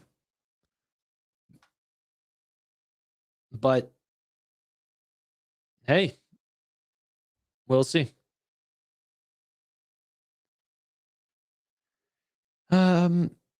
He changes his mind like once a week. I do think that he definitely like whenever he says something to me, sometimes I think well, Chris, I don't even think that your words match your conviction. Because he is willing to change his mind, but he's just an all or nothing kind of, like, that's just his personality. Me and him just think differently, you know? He does a lot of amazing due diligence. He pushes all his chips on red or black.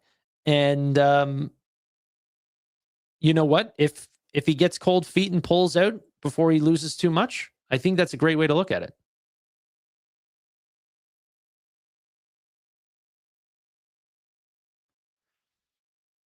When the facts change, I change my mind. What do you do, sir?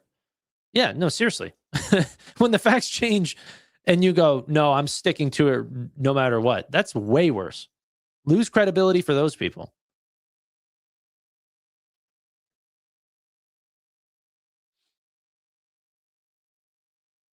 Yeah. Yeah, a lot of you talking crap are still bag holding BM&R.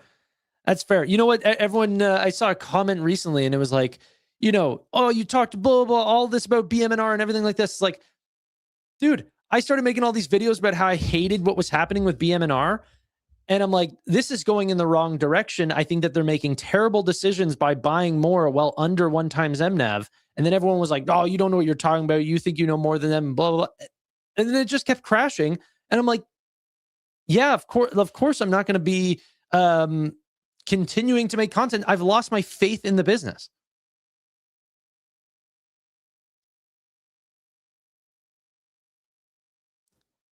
You know?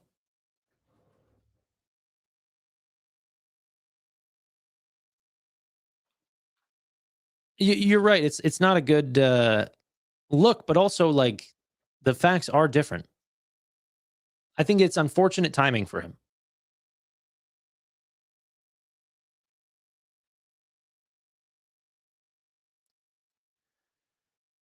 Okay. Let's go back and talk about Google.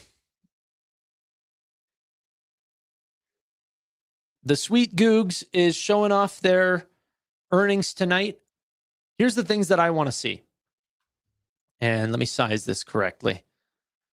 If we pull out this line here on Fiscal AI, we can actually see what Wall Street's estimates are expected to look like.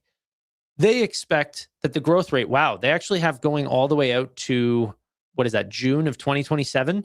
That growth rate actually stays above 20%. That's very nice. So 21.3% on June's earnings.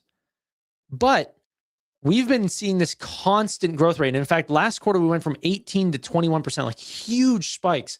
I actually find whenever you see those like huge spikes in growth rates, it usually doesn't just like level out and go lower. There almost needs to be like this almost like slight curve in the S curve. And it doesn't just like usually jump and then stop unless something has completely changed in the business.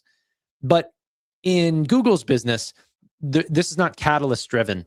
This is driven by just changes in their algorithm. So more advertising dollars from better conversion rates because AI is understanding their business better. That's likely to have improved quarter over quarter. But even if it hasn't, you're still going to see large amounts of growth because every single bank has told you that consumers are strong and spend has been really strong. So I think that they are going to continue to grow. What I want to see is that growth that continues to climb up. And one of the ways that we're going to see that is from Google Cloud. Google Cloud last quarter, and we can show this. I don't think there will be estimates from Wall Street on this, but is, where are we? Google Cloud, $20 billion in revenue. I don't know if you guys remember, but like the estimates for this was like 50%. Like we were hopeful that we were going to see like 50% growth rates. We skipped 50%. We went from 47 to 63. Look at that trajectory. Like we were like, you know, sort of climbing along, getting faster and faster and faster. And now we've been on like this logarithmic, just straight up higher than a 45-degree angle, right up into the moon. I gotta stop doing those gestures. That looked crazy, by the way. This small camera. But 63%, $20 billion. The numbers are starting to get really, really crazy here. To be fair to the growth rate, though, quarter over quarter here, going from essentially 11.9 to 11.9 to 12.2 billion, kind of flat. So it allows the growth rate to be, you know, pretty immense. Going from 12.2 to 13.6, the growth rate is going to be a little bit different. Just because there has been real growth quarter over quarter. Okay. So the comp was easiest in March because the growth rate at 28% was sort of in a little bit of a trough. At 31.6%, still, you know, lower. So if they can even grow faster than 63%, it's going to be a mind-blowing quarter for Google. They want to essentially grow the whole year of 2026 by more than 50%. That's the goal. All right. Google to 400. I definitely think Google is headed to 400. I don't think after earnings it's going to 400. But that's where I want it to go. I also want to see Google search. So Google search revenue. I want to see this above 20. Last quarter, we saw 19.1%. We shouldn't even be this high. This is the area of their business that we thought was going to essentially start to decline and go into negative growth rates. And here we are at 19% growth, which we haven't seen since, let's see, since March of 2022. Wild. And then you start to see the year-over-year growth rates that are like really comparing against like COVID level growths and stuff like this. So then that went negative. What price would you might buy Palantir at again? Maybe 125. I think. Honestly, guys, I just don't have any cash right now. I've got a lot of great investments, and I'm likely to sell some positions, like Shift 4 or something like this, to rotate into other positions. But even my Shift 4 position is not huge. Just would that be CoreWeave or Palantir or a mix of both? I don't know. Google should buy Micron. I don't think you know the size of Micron. They're a big company. Google just raised $85 billion. Like their cash situation is no bueno. If you look at there's two forms of cash payments to customers. So we have repurchase of common stock, and then common share dividends paid. This, and we'll just look a little bit more recently, is the types of expenses that they've been paying out back to shareholders. Dividends are roughly $2.5 billion, and buybacks of roughly $15 billion that have actually ceased to exist in the most recent quarter. They've stopped giving out money to shareholders in the forms of buybacks, not because the company got expensive, but because they're returning that back to gigawatts of data centers, or in the form of capital expenditures. So where in replace of buybacks is capital expenditures. So that in the most recent quarter was $35 billion, and you'll likely see that even higher this quarter. Wild. And then what's their total cash and cash equivalents? And then I also want to see just cash and cash equivalents. Yeah, so that's what I expected. So total cash equivalents and cash equivalents, you know what's the difference? Short-term investments, these sort of things. Anyway, roughly $126 billion in total cash equivalents, $38 billion in actual cash. It's actually higher. I thought it was going to be going down. It's actually higher than I thought. But free cash flow. Okay, still positive. All right. 10 billion in free cash flow last quarter. In these Junes have been, June last time was low. December was low before. March was low this time. Okay, it's going to be such an interesting quarter. I've got a really sore throat from doing these much longer streams. I want to scream right now. I freaking love Google. Like, this company is amazing. You can essentially buy a company that almost acts as if it's its own index, operating in like 190 countries, advertising revenue across all of them, expanding into all these different areas, doing incredible moonshot projects. Google Ventures, or GV, is one of the greatest venture funds through investing in SpaceX and Anthropic and many of these other businesses. Like, it's done phenomenally. You could probably even see that in their mark-to-market gains. Non-operating income for Google. Look at this. And just imagine what it's going to look like. When did SpaceX IPO? SpaceX IPO'd June 12th. That's Q2. Imagine what the mark-to-market gains on Google is going to be based on, what was the end of the quarter? June 30th, when SpaceX was $170 a share. That was the close. 170 on SpaceX. The mark-to-market gains on Google could put their net income margins higher than frickin' anything.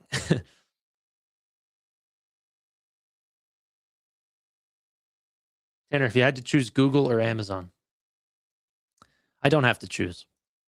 I like them both.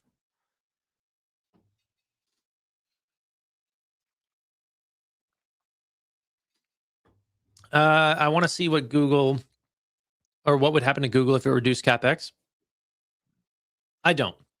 The stock would go up. My NVIDIA would go down. I would lose money overall. Keep spending, baby. Okay. Google will just need more and more memory for your YouTube videos. It's actually crazy to think how much storage it takes just to host these live streams. They're essentially hosting an endless amount of my 4+ hour live streams in which I re-upload constantly. Like I take the clips out of all the different interviews and then post them back. Like, it's actually crazy. I'm surprised YouTube makes any money.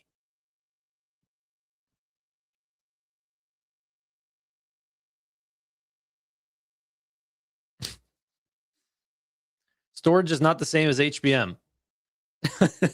Brother. No one said it is.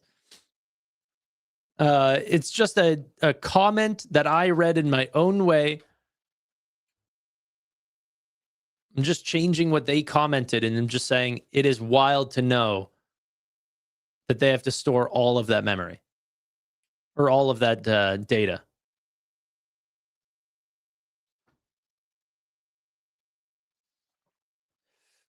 Okay. Your data is priceless for the company. Fair. Fair. But also, yeah, I don't know. I guess you're right.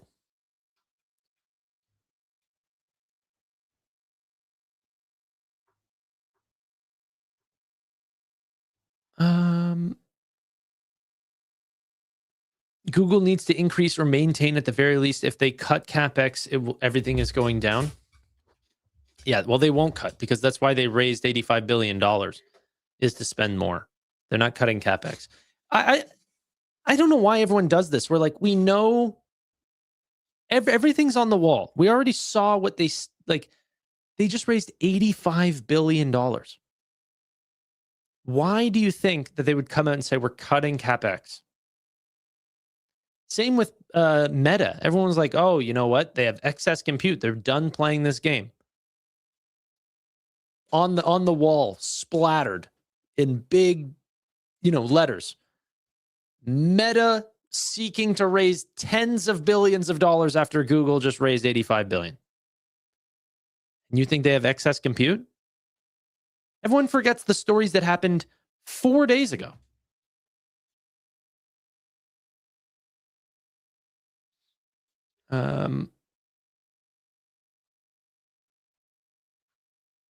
Okay.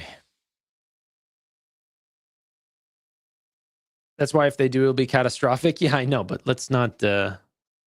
Sure. If NVIDIA ends up posting negative EPS, that will kill the stock.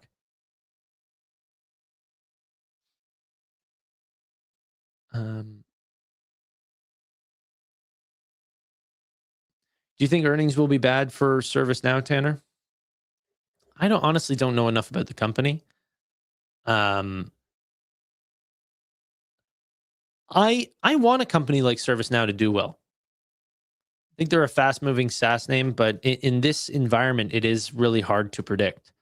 And I don't think that people are necessarily selling it based on bad numbers. I think people are selling it based on uncertainty.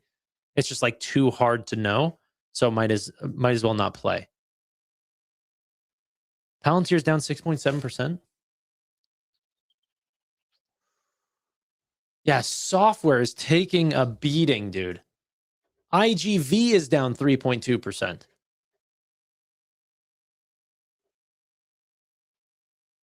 Okay. Let's see what's new on CNBC. Memory scarcity won't be resolved in the near term. AT&T CEO talks on Q2 results in Starlink competition in the future of telecom. That's kind of interesting too, no?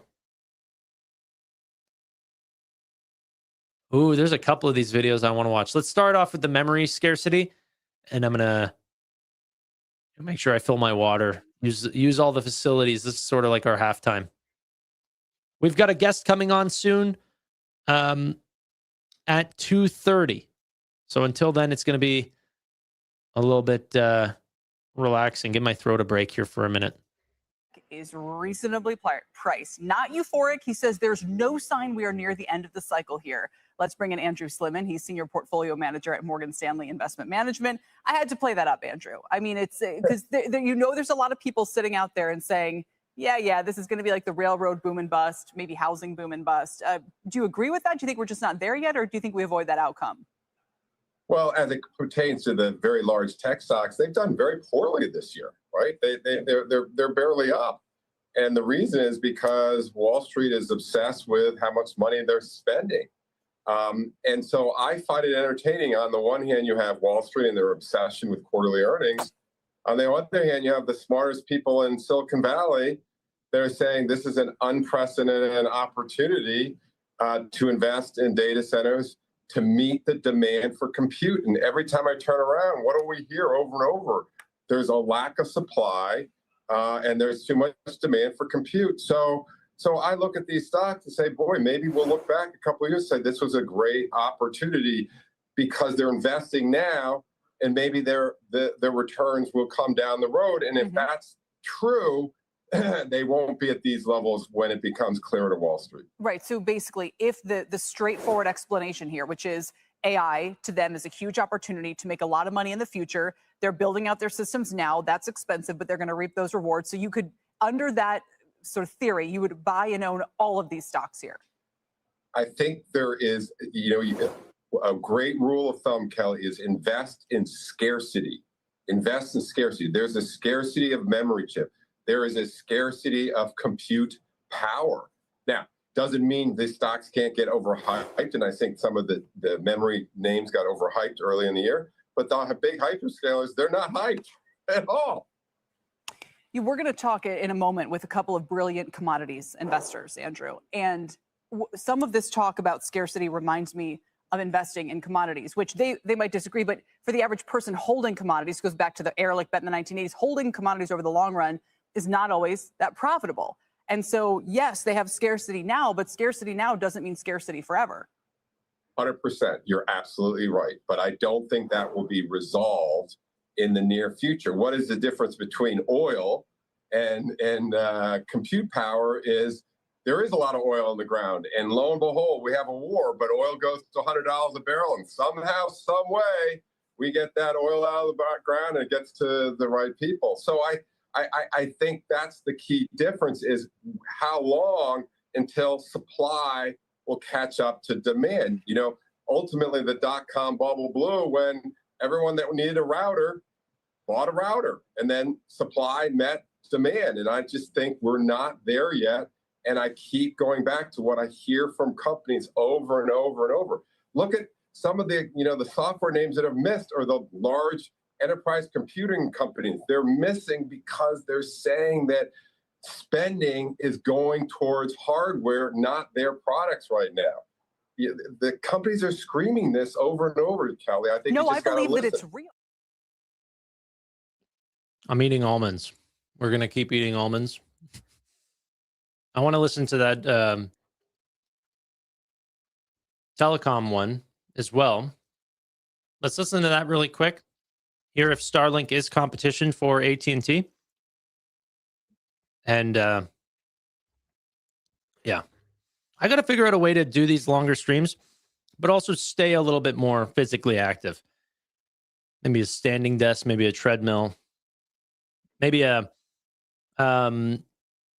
hour or every hour I got to frickin' stand up, do some squats or push-ups or something. It's hurting my back right now. All right. Let's have a listen.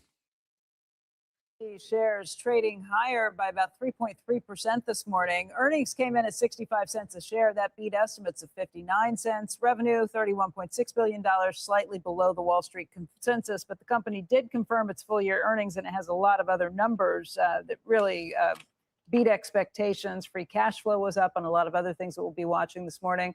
Joining us right now is AT&T's chairman and CEO, John Stankey. John, thank you for being with us. John who? John Stankey. John, thank you for being with us this morning. Why don't you run through the quarter and tell us what you think the most important highlights are?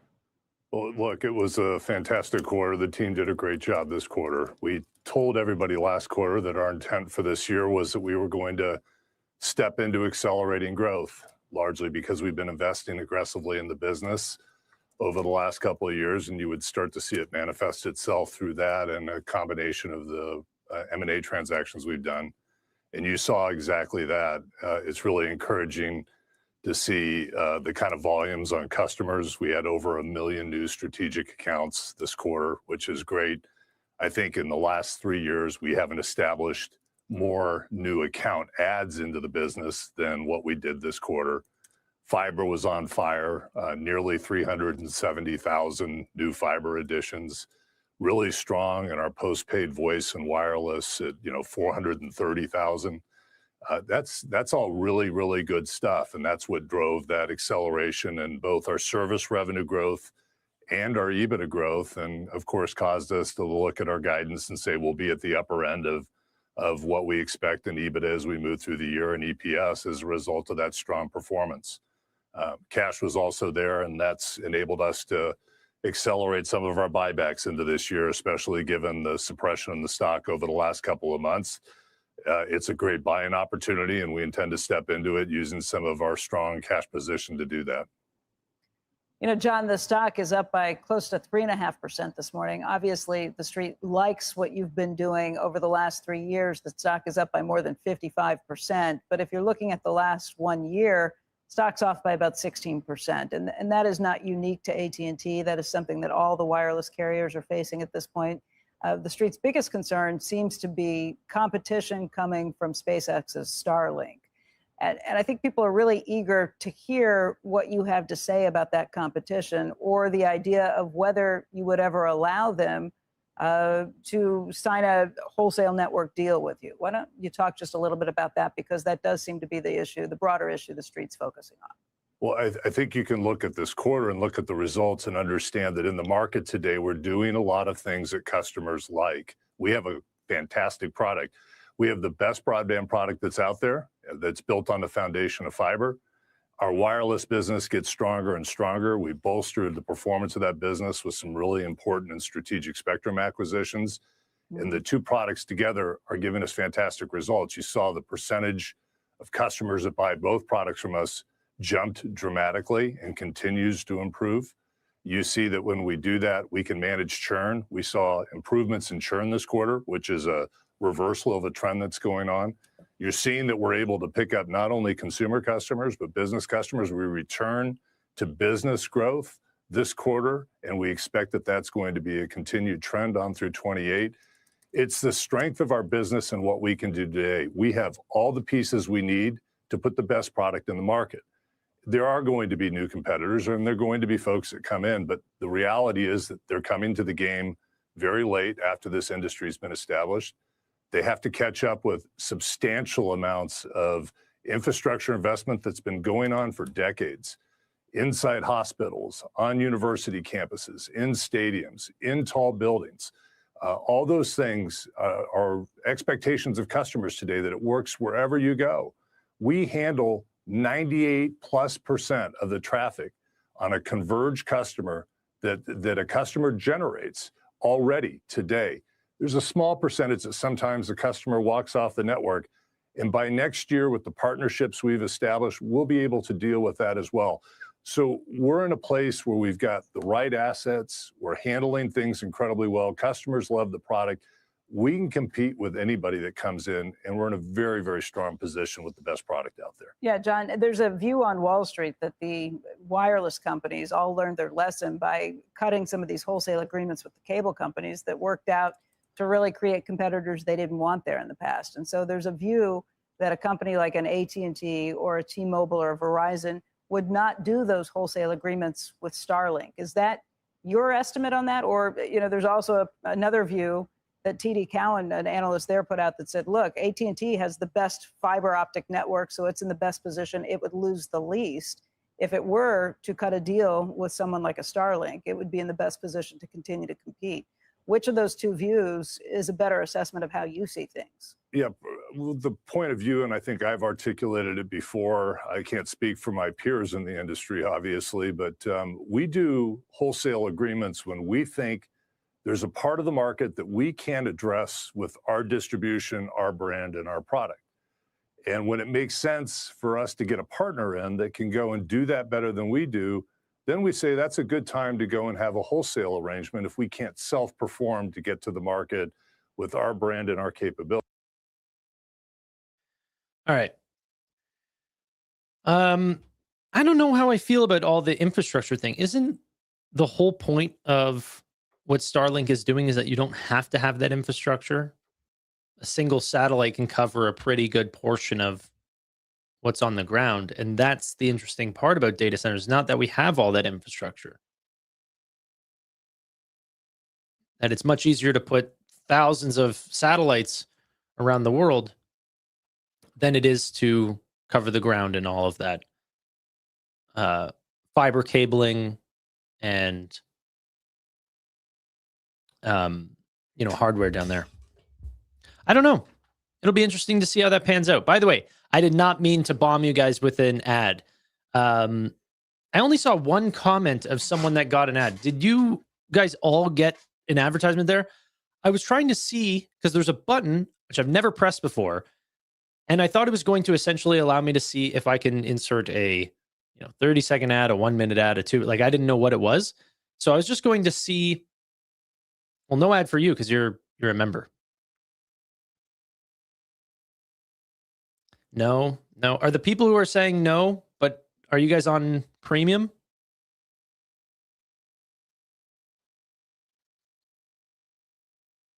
I'm premium.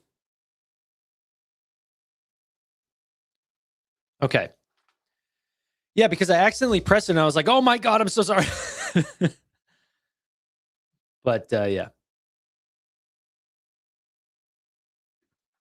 All right. I was just seeing, because if, for the future reference, if I'm going to just step away from stream to fill up the waters and stuff on these longer streams, we need a way to have sort of not a midway show, but something that allows me to pivot a little bit. So I pressed the button and gave it to one person. Okay.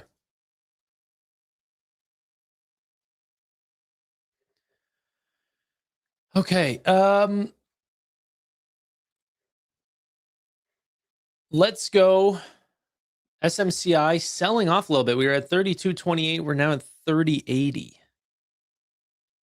Difference of being like up almost, 27% to now up 21%. Bring Marshall on midway through. I was thinking about that, to be honest. If I had another person that could just hold down the show, because that's literally what CNBC does, is like, switch out the actual person who's talking.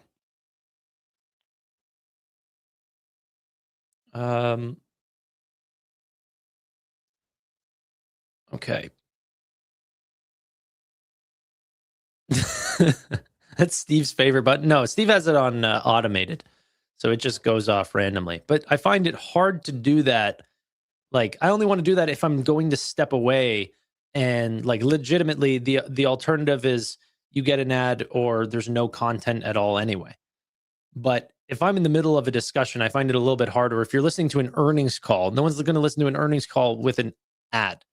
Like, so I don't know.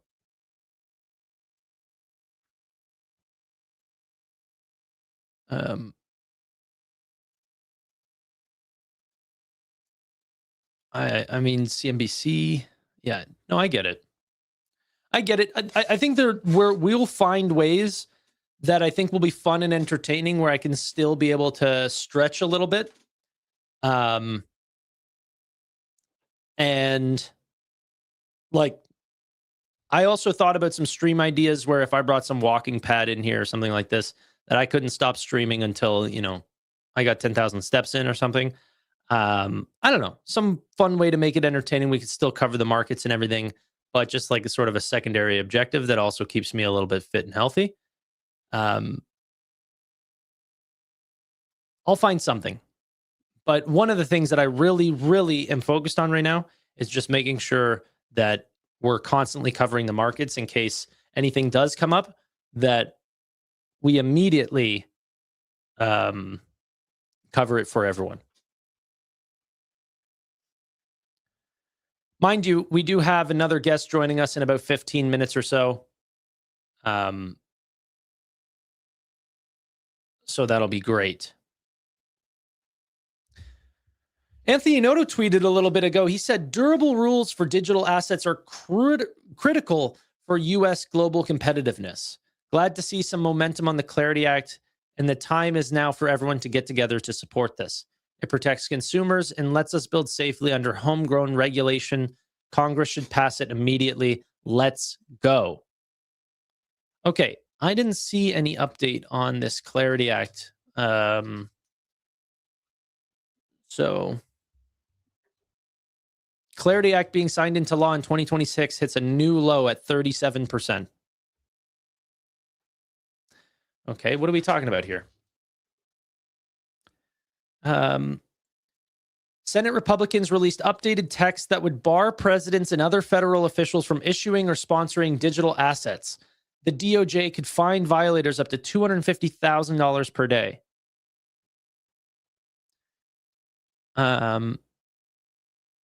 The odds now change 10 points.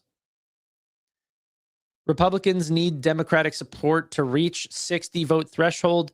Democrats object to DOJ-led enforcement, and any Senate changes would need House approval before the bill reaches the president. I mean, dude, if that is the new change that both sides would need to make, is that presidents don't have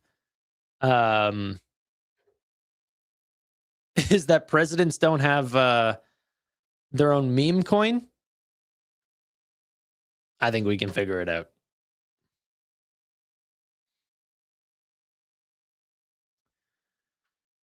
Okay. Yeah, Jeremy Lefebvre has been on the channel a few times. Twice, I think. Yeah.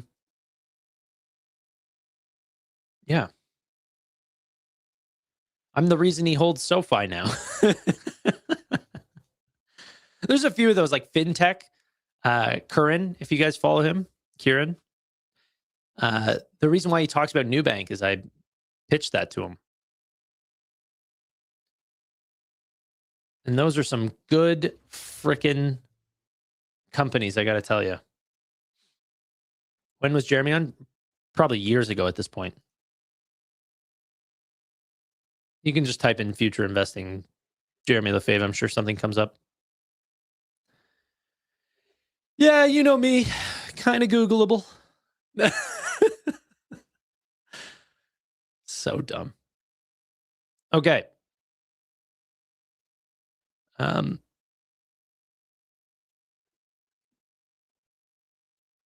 Let's see what else. A lot of talk actually online about Chris Patel and his ServiceNow position. That's wild.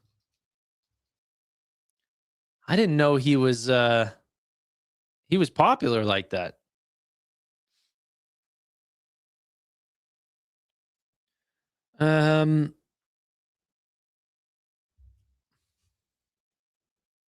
Okay.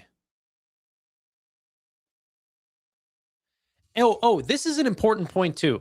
Chris, whenever he ended up selling his position, did profit on him trimming that 75%. That's a really important point that I think people need to highlight as well. It's not like he was trimming in a loss. It is the talk of the town for sure. Somehow I know he sold. Yeah, because he tweeted it.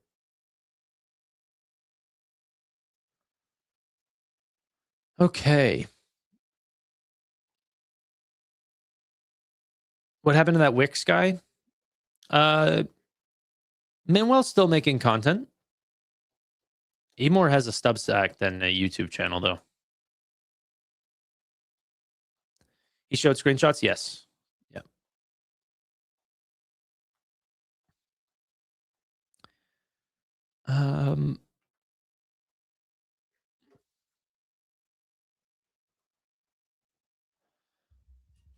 Okay. Let's see what else is happening. Nike will stop supplying more than 1,000 third-party online sellers in China beginning January 1st as it shifts sales to official flagship stores and its own website. This is part of Nike's strategy to regain control of distribution and revive sales in the third largest market. Okay. Also just got a message from our guest. They will be here. Okay. Nate with a great update. Nate, brother, you're doing God's work out here, showing price action on Nebius. Northland Securities 410, Elite Research 380, Citizens JMP 270. I don't think Citizens JMP is called Citizens JMP anymore, right? I think it's just called Citizens. 270. Goldman Sachs 267. Anyway, what's the average? Did you average it for us? Consensus across these analysts, 262. Nice. Freedom Capital Markets, Morgan Stanley 144. Wow. I wish Leopold had his own price targets up there. We'd see what he thinks.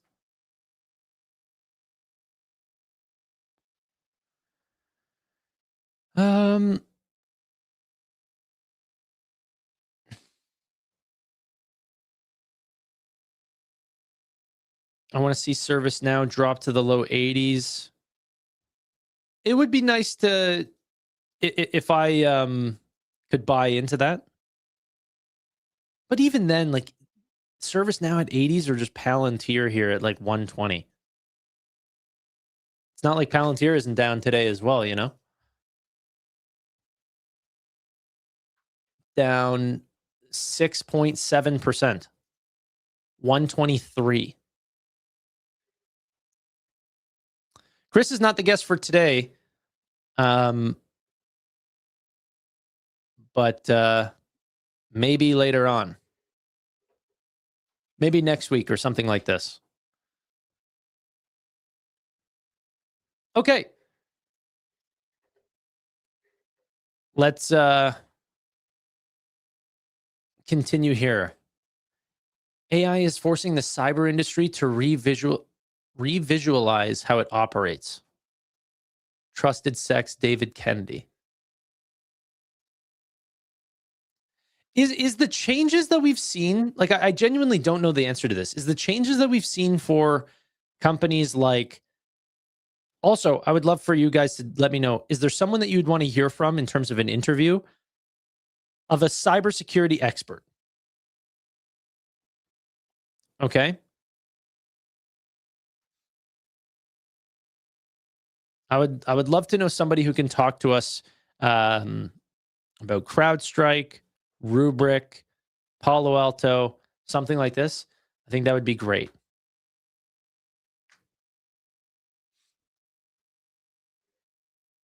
We need a CoreWeave management interview. I don't think they do many of those. Okay. Let's have a listen here. In a statement, OpenAI called the situation an unprecedented cyber incident and said the company is responding accordingly. Our next guest says these frontier models, as they're called, are genuinely becoming more difficult to control. It's weird even reading a story like this. Let's bring in David Kennedy, the CEO of cybersecurity firm Trusted Sec. You're a former NSA and Marine Corps hacker. David, it's great to have you here. Walk us through this. What happened? What does it mean? Yeah, this is an absolute crazy story. It's very reminiscent of the 80s movie War Games. And these sandboxes are designed so that you can do safe testing to ensure that the model is doing what it's expecting, doesn't go rogue and do stuff. And what OpenAI did, this is the crazy part to understand, is that they were testing to see how well their offensive capabilities were so that you can better defend and you can leverage government access and things like that. How good is it at hacking? And so there are these benchmarks out there that the community uses. So for example, Anthropic's Mythos is on this benchmark. And so they're testing this new model and saying, hey, we want to see how well you do to this. It's called Exploit Gym, this benchmark. And it got a little lazy and said, well, I'm an awesome hacker, but why don't I just hack into this benchmark, backdoor the benchmark, and make me look like I'm the best instead of actually having to run through all of these different tests? Wait. Okay. So This would be as if we were testing a model to see its intelligence. And the model said, no, I don't want to go through all that effort. I'm just going to hack the test and give myself an A. That's exactly what happened. This is crazy. Okay. This is absolutely crazy. I mean, it literally hacked the system that it was going to benchmark against to show that it was a better model versus just actually going through and testing it. And it found a bunch of what we call 0 days. And these are undisclosed or undiscovered vulnerabilities in code. And it was able to find multiple vulnerabilities, chain them together to break out of its little container. Then from there, publicly access the internet, hack this company, backdoor the benchmarks and show that it was the best hacking model ever, which I think it just proved that, by the way, just throwing it out there. So. Yeah. And by the way, Sandbox AQ CEO Jack Hittery was on CNBC this morning. He also had some color about the situation. Let's take a listen. When it got to the internet, it attacked Hugging Face. Hugging Face, realizing the severity of the incident, needed an LLM, an AI on its side to help it. Sure enough, the closed LLMs couldn't help it because the closed LLMs are trained not to work on cyber. And so it had to turn to an open source one from Z.AI, GLM, general language model from the Chinese company Z.AI. And Z.AI being open source, they were able to help track down the issue and shut down the hack. So this is a battle of LLM versus LLM now. It's not funny. I want to read it. But I mean, do you not listen to this? This is unbelievable. So again, to restate what he just said. So the company whose test was hacked, right? So that they had to figure out how to go find a Chinese open source LLM model to come back and so David, what do we do now? Yeah, these robots battling robots. And this is actually a larger discussion around what's happening in China right now. China's releasing near parity frontier models. So in comparison to OpenAI and Anthropic that don't have these safeguards that are built into. And so if you're looking at the next 6 months to a year, Mythos models and ChatGPT 6 that's unreleased yet, these are things that the China models will have direct parity to. And so this is causing a major issue in cybersecurity. And for these organizations, they're having to look at this field at a whole new different lens. The defenses, the things that we did before in the past are being thrown out the window. And we're having to re-visualize how we do cybersecurity across the board, because we can no longer rely on traditional manual defenses or things that we've done in the past. We have to leverage other AI programs and LLMs to help defend better. And that takes a lot of time and effort. And so, we're grossly unprepared in this industry right now for what's coming in the future. We talked about this a little bit already. It is scary. I do find it funny that these interviewers and stuff go like, it's crazy that we're in this world. And it's like, this is not the first time we've even remotely talked about this. This has been talked about and concerning for a while now. Like, you can just see the rate of change in the models and know that these things are going to tackle problems the way that we haven't in the past. We've known that since like AlphaGo. Like, all the way back whenever Google essentially solved out how to play games like chess and Go way better than humans. We're making decisions in steps that no human player would ever make, only to then essentially find a solution that was way, way better than humans could ever potentially think of. Artificial intelligence, like someone said, how are we going to be able to outsmart AI? Artificial intelligence is going to get to a place, and I mean very, very soon, where it's going to make decisions that we won't even be able to wrap our heads around. It'll be so far in advance that we can't even know, like, We're not going to be able to think ahead of it. We're going to have to deploy other AIs to keep other AIs in line. But this is the direction we're heading. And, we talked about Chris Patel a lot today. So I'm not trying to like harp on some of the comments, but, he made this comment recently where he said, is it just me or do I wish that AI just didn't exist? And I think because of the rate of change, it just scares a lot of people rather than realizing like to me, I feel like I'm in the trenches and I know that this is like, not an appropriate thing to make, right? Or comparison to make, but I'm like, you're that other soldier and a bomb just went off. The AI bomb just went off and now you're shaking and you're crying and I'm grabbing you. I'm saying, we're here right now. Okay. I'm slapping you.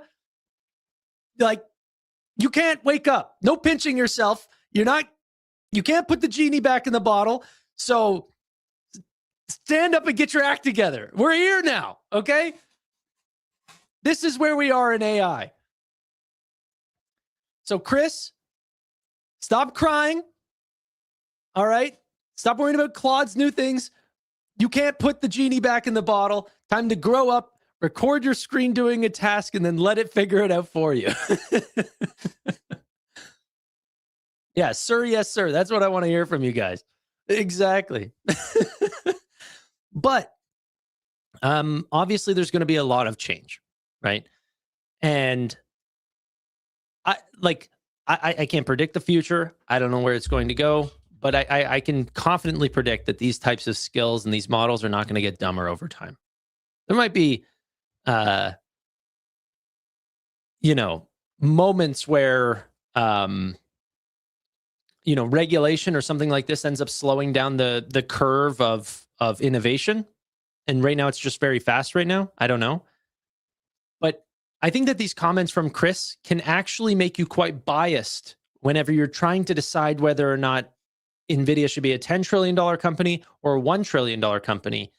If you don't like AI, you can't even imagine it at 10 trillion because you're not even imagining a world in which, like, instead of realizing the real change that these models are making for companies and individuals, what you're doing is you're putting your own preferences and saying, well, I wish we'd go back to, a life before social media. Okay, I get it. You'd talk to the girl in the hallway and like whatever. But we are in a world of social media and Meta is a multi-trillion-dollar company and you should have been invested rather than shorting it because you wanted to live the life that you wanted to live. Don't let your own biases get in the way of what actually is happening here.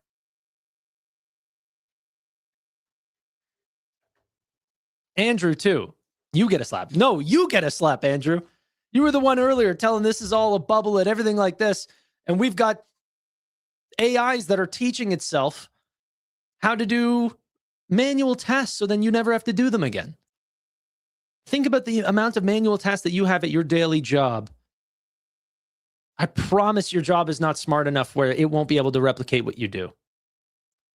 But hopefully, it does all the boring crap that you don't want to do so then you can focus on the stuff that you do want to do. So short Chris? Not short Chris. I just think AI is bullish. I think, certain music industries probably didn't like Spotify. Or Spotify and changes and all of these things, like really reducing the cost of music and buying a subscription model versus paying for CDs. But as the consumer, it actually made things way more useful. I think that consumers are going to end up picking what they believe is most useful into the future. If the iPhone remains the most useful tool, people will use the iPhone. If ChatGPT is not going to create something that competes one-to-one with services with iPhone and get anyone to change. In order for someone to switch from their very reliable brands to a new brand that's untrusted, look at Tesla, okay? You need to make a huge advance in the quality of those services. So maybe that's not using gas. Maybe that's good for the environment. Maybe that's self-driving. Maybe like whatever the feature was that caused someone to purchase.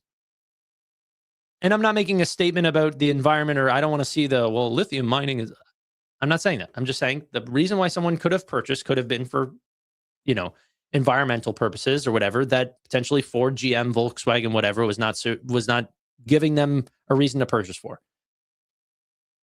Maybe they wanted 0 to 60 in 3 seconds at an affordable production, regular production car price.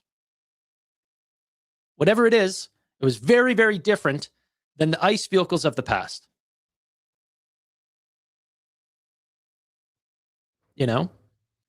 So I would look to see, whenever you're investing or whatever, what are some areas that AI could make my job better, where I could focus not on, you're a graphic designer. You want this lady's hair to be blonde.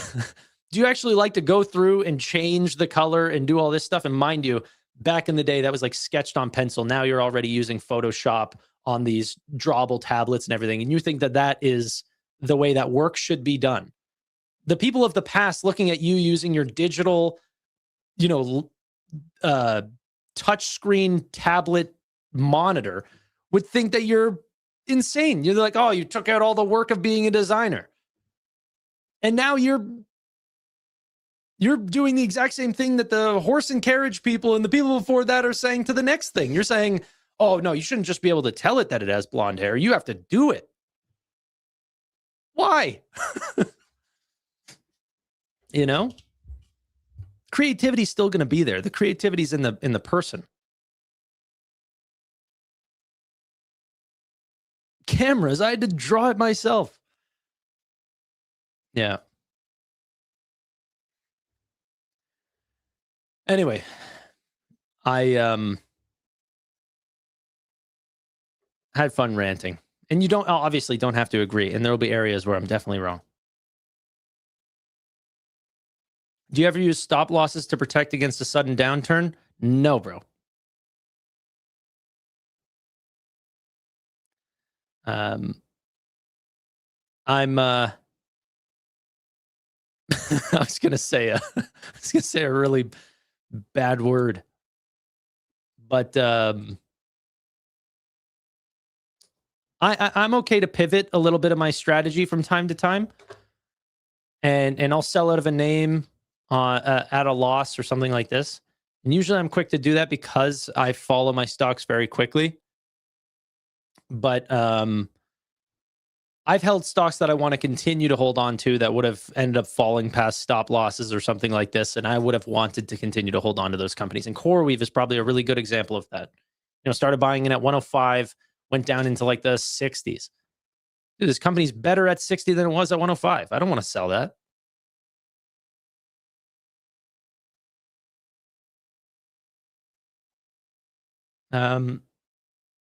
Yeah, I'm raw dogging those positions. Exactly. Just holding on for dear life. Okay, let's see what the story is of the day. We also have our guest said he's going to run a few minutes late, but he's going to be here in a second. I gave it away. It's a he.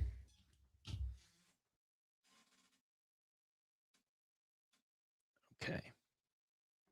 At what price would you buy Oracle? I've not done enough work on Oracle to know. Yeah, unfortunately, I can't answer that question. Tanner, are there going to be good-looking single bridesmaids at your wedding? I'm not sure, Andrew. Nor are you actually going.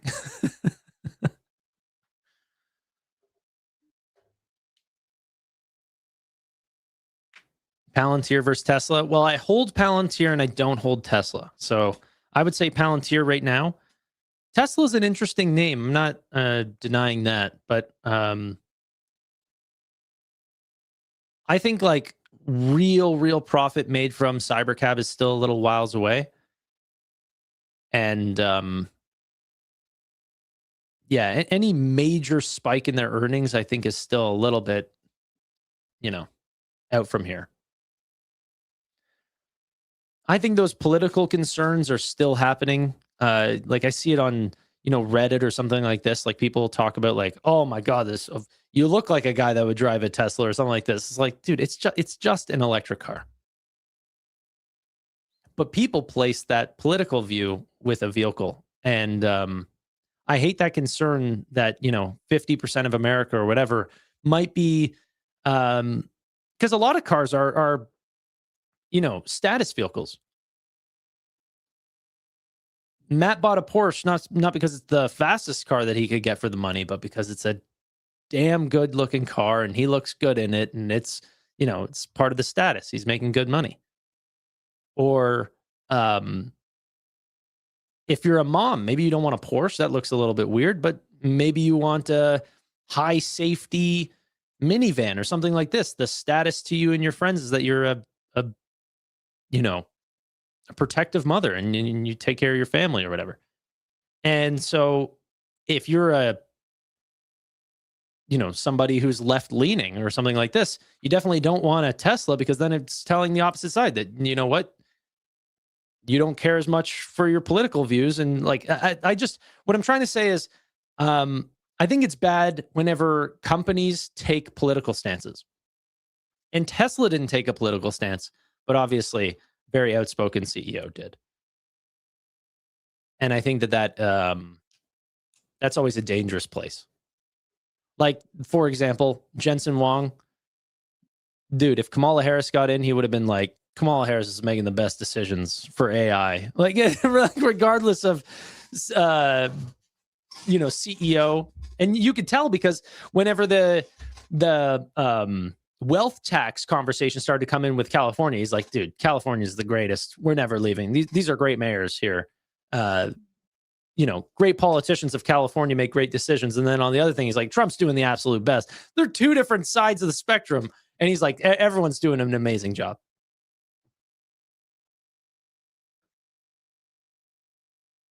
But yeah. But it makes sales. It's the biggest company in the world, and they're growing fast, and they're doing a heck load of free cash flow. They'll do more free cash flow than any other company this quarter, ever in history. More than Apple, more than Microsoft, more than Google.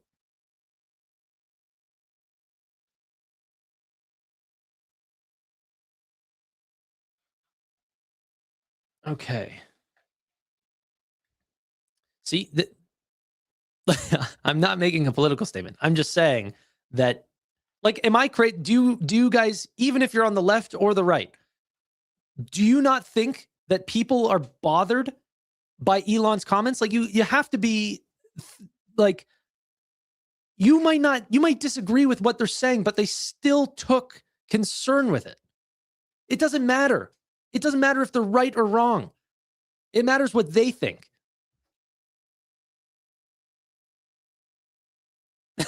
This is like how I argue with my fiance. I'm like, dude, I know she's wrong, but she feels a certain way. So it doesn't matter what is, like, I come in with such a logical brain and I'm like, okay, 1 + 1 is 2. And she's like, but I feel like it's 3. I'm like, well, okay. But that's just what being married is. and whenever you run a company and you're selling products to the people, sometimes you just have to say, sure, it's 3. Okay, will you buy? Thank you. All right, so like, all right, this is a no vulgar stream, but whenever I feel like I'm nice to my fiance, I get rewarded, and companies get rewarded for being nice to their customers. So be nice. Don't pick a side. That's how I feel about Tesla. What a stupid analogy. To the person 2 hours ago that said that I make bad analogies, I am sorry. I agree with you. I'm a freaking idiot. All right. Let's continue on. Okay. My guest is coming, man.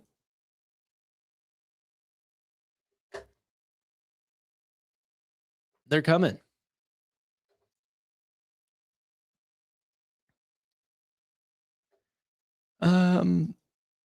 Let's talk about how you get rewarded. That's funny. Okay. While we wait, I've absolutely cooked my voice again, and I'm essentially streaming all the way till 6 because we have Tesla and Tesla and Google earnings and ServiceNow. There's going to be so much that I'm going to want to scream about. So let me play this here for a few minutes until our guest joins, then we'll jump back in. I might even do some squats and push-ups here.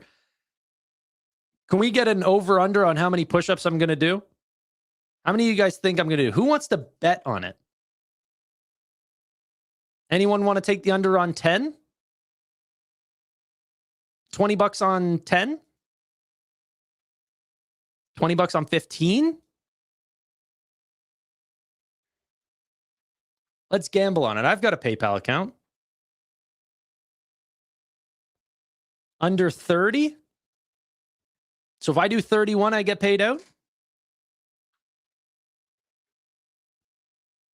Let's find a nice round number. Now is Sarat Sethi. He is portfolio manager at DCLA. He's also a CNBC contributor. And Sarat, it's good to see you. It's been a while since I've gotten to talk to you on set. Where are you thinking things stand right now? We have seen markets, some people think at elevated levels. Jamie Dimon said recently he wouldn't necessarily put money in the markets at these levels. What about you? So, it's kind of going to the adage, it's a market of stocks. And if you look at kind of where we are, yes, there's definitely a lot of froth in certain areas. Valuations are extended, whether you talk semiconductors or technology. But kind of our view is so much money underneath the surface has kind of moved away from value and even growth at a reasonable price to really super growth. And if we look at, not just sectors, but individual companies, high quality companies have sold off or just are trading in multiples we haven't seen in 5 to 10 years. So we are still finding opportunities, whether it's, in healthcare, like a company like Stryker that normally trades at 25 to 30 times earnings is trading at 19. It's in the orthopedic business, it's going to grow, or, a high quality company like Ferrari, that for years. We have a beautiful guest backstage. So we're going to have to hold off on paying me money to do push-ups. I would have loved to scam you guys for that. My numbers were definitely low. But let's talk about one of the greatest investors that I've had a pleasure to get to know. Someone that, we've actually become really close, and hopefully this man will accept this invite right here. Matt Money, will you come to my wedding? Yes. All right. Is it announced? It's official. It's official? I'm the one standing at the altar with you, though, right? Yeah. You'll be up there. Yeah, are you wearing the? I'll wear the dress. The dress? Okay. If that's what you want. No? That's all right. Yeah. I mean, sounds like more of an Amit type wedding, but that's all right. Did you see the email that he got? Yeah. Yeah, he got a Grindr invite for a or I don't think it was one-on-one, but for a dinner with the CEO. You can't make this shit up, dude. How are things, man? I appreciate you having me on. I'm excited for after hours today. Good old Google. Tesla, ServiceNow. Dude, you've been on Google for a long time. Like, I remember you in the face of whenever I think the height of Google's concerns, like stock was down to like $90 a share. You didn't blink. Like, no. You were heavy in that name. No, I liked it. And I think that's one of the contentious things that I had with you initially when we first met. You were like, search is dead. And I was like, man, what is this guy even talking about? But I think hindsight's 2020 when you see some of these things come through, and it's an absolute monster. But I can't say I've been in it that long. Like the company's been around since early 2000s at this point publicly, but I've only been invested since like 2018. And as you kind of stated, like I didn't have a very large position prior to 2022, and then when we did have that decent pullback below 100, I took the opportunity to grow it a good bit. So no, I definitely was not hot on Google, and definitely took the other side of that. And then I think once it got to around like 140, I just realized I was like, dude, I'm wrong on this. They actually have a huge data advantage. And I think that it wasn't clear at the time. I think even now we're learning the types of things that organizations are going to look for. We're not going to pick individual models. We're going to pick, the orchestrator of models. We want to keep our data to ourselves. Like what an organization needs continues to change. And I think what models needed at the time was changing. How important proprietary data would change models, having the access to the distribution, having the access to semiconductors. And I just wasn't adding up all of the things that Google had, which seems obvious now. But there was an outpouring of negative news that was happening at Google at the time. And it's hard to separate those two, because now Google being where it is, this did not feel like where Google was at 90. And search volume was going, and search growth was going down. Now it's likely that we're even going to see this quarter in, year over year, search volumes might be above 20% year over year growth. How did that happen? Yeah, I don't know. I remember back in that day, everyone was kind of calling for Sundar Pichai's head, being like, oh, what's this guy doing? They need to get rid of him. Yeah, worst CEO of the Mag 7. Exactly. Like he's making all the other Indian CEOs look bad, all that. And I'm just like, damn, I thought he did pretty good. And he's been around and been a huge part of Google for a long time. He's a lifer at Google for anybody that hasn't really followed his career. I'm just going to blow my nose real quick. What's that? I'm just going to blow my nose really quick. You hold up the show. Oh, okay. Don't mute though. I want to hear that. No. I just didn't want you to think that I'm leaving. I still hear you. I appreciate you. I have anxious attachment, so I need your reassurance always, and I fear your abandonment. So, but yeah, what was I to say? Yeah, I mean, I think it's a phenomenal one. I'm really curious to see, and it's really the kickoff of what I think the second quarter is going to look like, and hopefully the market perceives it well. I mean, I think one of the things which I think transpired actually pretty well, I remember when we were starting to see some softening in the market. By no means we've had a massive pullback, but some particular stocks and areas have pulled back more than others. And my thought process is like, well, we're going to be in this piece of uncertainty until we start getting 2Q earnings. Well, it's showtime. And so I think, but if we really want to see that next leg up, I think the market could take it two ways. Like I'm cautiously optimistic, and actually maybe I should say confidently optimistic, that the year-over-year growth for Google is going to be insane, and then the backlog increase quarter over quarter is going to be massive, just like it was in the first quarter. And I haven't even thought about that. Like, yeah, do you have an estimate, or are there no estimates? I'm not smart enough to give estimates, man. I just I'm flying by the seat of my pants. But I mean, I forget what it was, the growth for last quarter, but it was like 99% or something quarter over quarter. I forget what the exact statistic was. If Steve were here, he would know.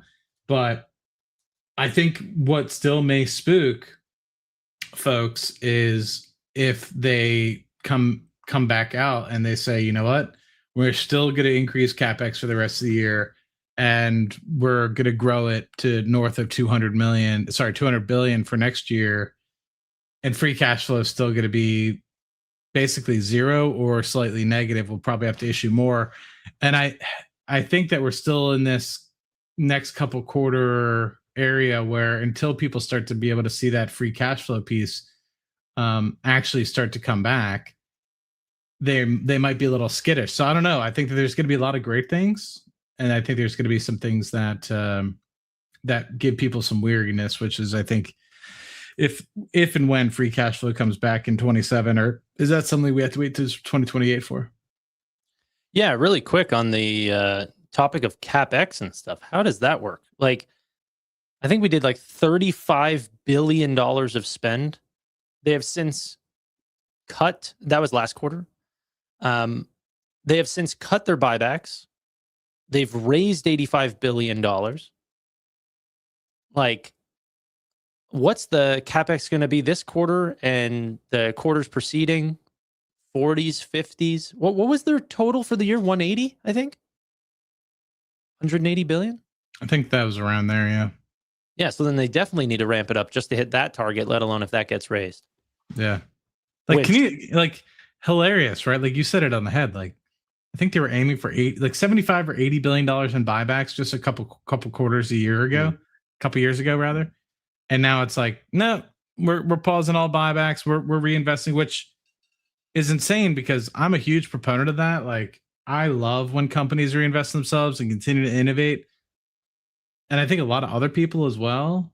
I think where people are scared though is this like, is this actually going to be profitable? And no longer, like, for a first time in a long time, Google actually issued shares. Well, they are always issuing shares for share-based compensation and everything like that, but like open market shares, like, that's insane. I've steadily, and one of the reasons why I bought Google is because of the buyback program, amongst the fact that they're a massive leader on so many different sectors. But I'm like, dude, if I just buy some shares and hold them forever, like, they're only going to have 70 or 25% left of them in however many years, because it is going to buy back the rest. And so that's an automatic 4x, even if you keep the earnings flat. So the fact that they're finally issuing some shares is kind of insane. Yeah, it changes the way the shares over time is total outstanding shares for Google. Here, that's a little bit better probably. But yeah, I can't even imagine this starting to climb back up now. Like, it's going to be different. Sorry, continue, big guy. I didn't mean to cut you off. No, that was it. All right. I thought I killed your mojo. I was like, I didn't mean to kill the momentum. No, with that beautiful Canadian mustache, only inspires the mojo. Yeah. Okay, so what's it called? Tesla, ServiceNow, any of the other names? You interested at all? What was the news? Like, Mr. Patel called it quits, or what? Cut 75% of his position today going into earnings. Was it just he made some money and so he said, you know what, I'm going to de-risk, or what? I didn't really catch all of it. He did make some money, but no, it was more along the lines. I think it was Pega and IBM, and those stories they've recently shown that that a lot of the software spend is maybe being reallocated towards AI and build outs and stuff. And that he just didn't like the trend or something. Okay. Yeah. Money's money. So, I mean. Yeah, he's made money. But you following these names? I mean, I think ServiceNow, it's a little bit overdone. But I mean, I could see a place where it could potentially continue down and into the right a little bit, but I feel like we got to be close to a bottom for it. I mean, earnings are still going up. It's not trying to look at a company that's like declining in EPS or somehow shifting into a PayPal situation. Like, earnings are growing, customers are growing, average contract value per customer is growing. That's a pretty good three-piece right there. Like, yeah, I don't know. It's so yeah, I think that one's good. You said Tesla's also reporting today.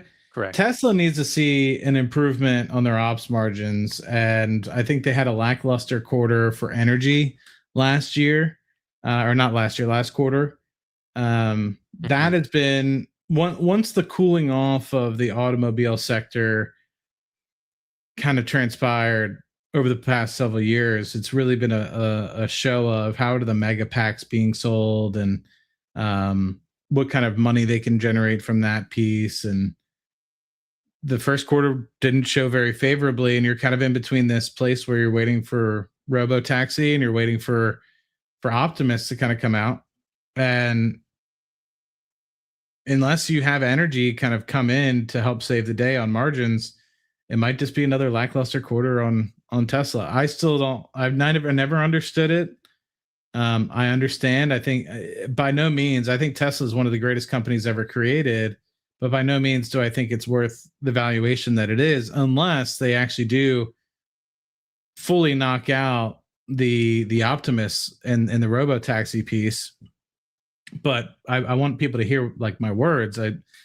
Tesla completely changed the automotive industry. So like by no means do I hold it in a poor accord. It's just from a stock price perspective, it's hard for me to kind of grasp onto as a large opportunity where it could go to 2, 3, 4 trillion. I just don't see it yet. But I can be humbled as more and more stuff comes out. But I remember when people were always chatting about, oh, the net margins or whatever for cars could be north of 30%. I'm like, who are you lying to? You're not lying to me, because like all automotive margins don't show up generally north of 10%, and you're talking about 3 times that. That was always something. So they really are going to need to rely on the other opportunities. And it's not to say that the automotive business won't provide cash flow opportunity to build the cyber taxis and Optimuses of the world, but until you start to see that really come into fruition, it's tough to give it the valuation. But I think what Elon's done at Tesla is extremely noteworthy. It's just, should it be worth what it is? I think, and I'm going to try to find this, but something like ARK Invest 2026 estimates for Tesla was like $300 billion a year or something like this in robotaxi revenue. Some wild estimate 5 years out. So she said this back in like 2021. Now, as we get closer and we're going to, get closer to finishing out this year and start to see some visibility into 2027, do you think that there's going to be any meaningful revenue from robotaxi? Like, is this even remotely close? Even though they're on the road today, like we wanted them on the road, they're starting to come into cities. Is it quick enough to, like, what's the utilization of these? Are they going to be able to ramp? Is this going to look similar to Waymo, or is it going to skyrocket way past? I hope I'm humbled, just because I think it's a great and noble idea. I think it's a 2027 thing. I don't think that you really would see it start to show up here. I don't think it's been mobilized enough at scale. And I'm not saying they don't have the maps. Like, I think that they do a phenomenal job, and the mapping, I think, is doing really well. I just think it's a regulatory thing, and it's being a lot slower than Elon and I think a lot of people would want. Yeah.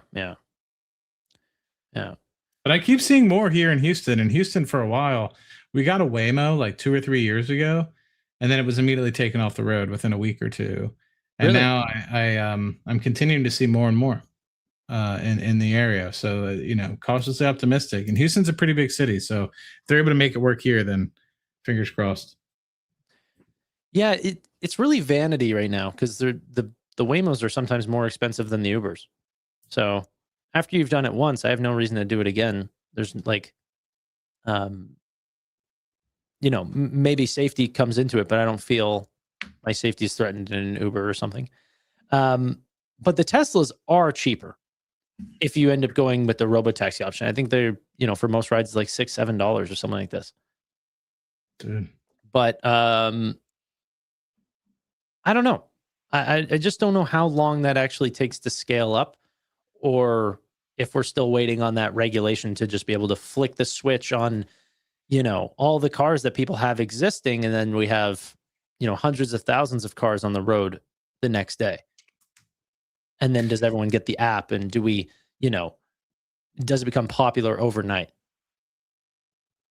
Yeah, I mean, I remember having the pipe dreams of, let me buy a couple of these cars and rent them out. But yeah, I don't know. Yeah. I have to wait for it to show up first, I guess. You driving your Porsche to the office or what?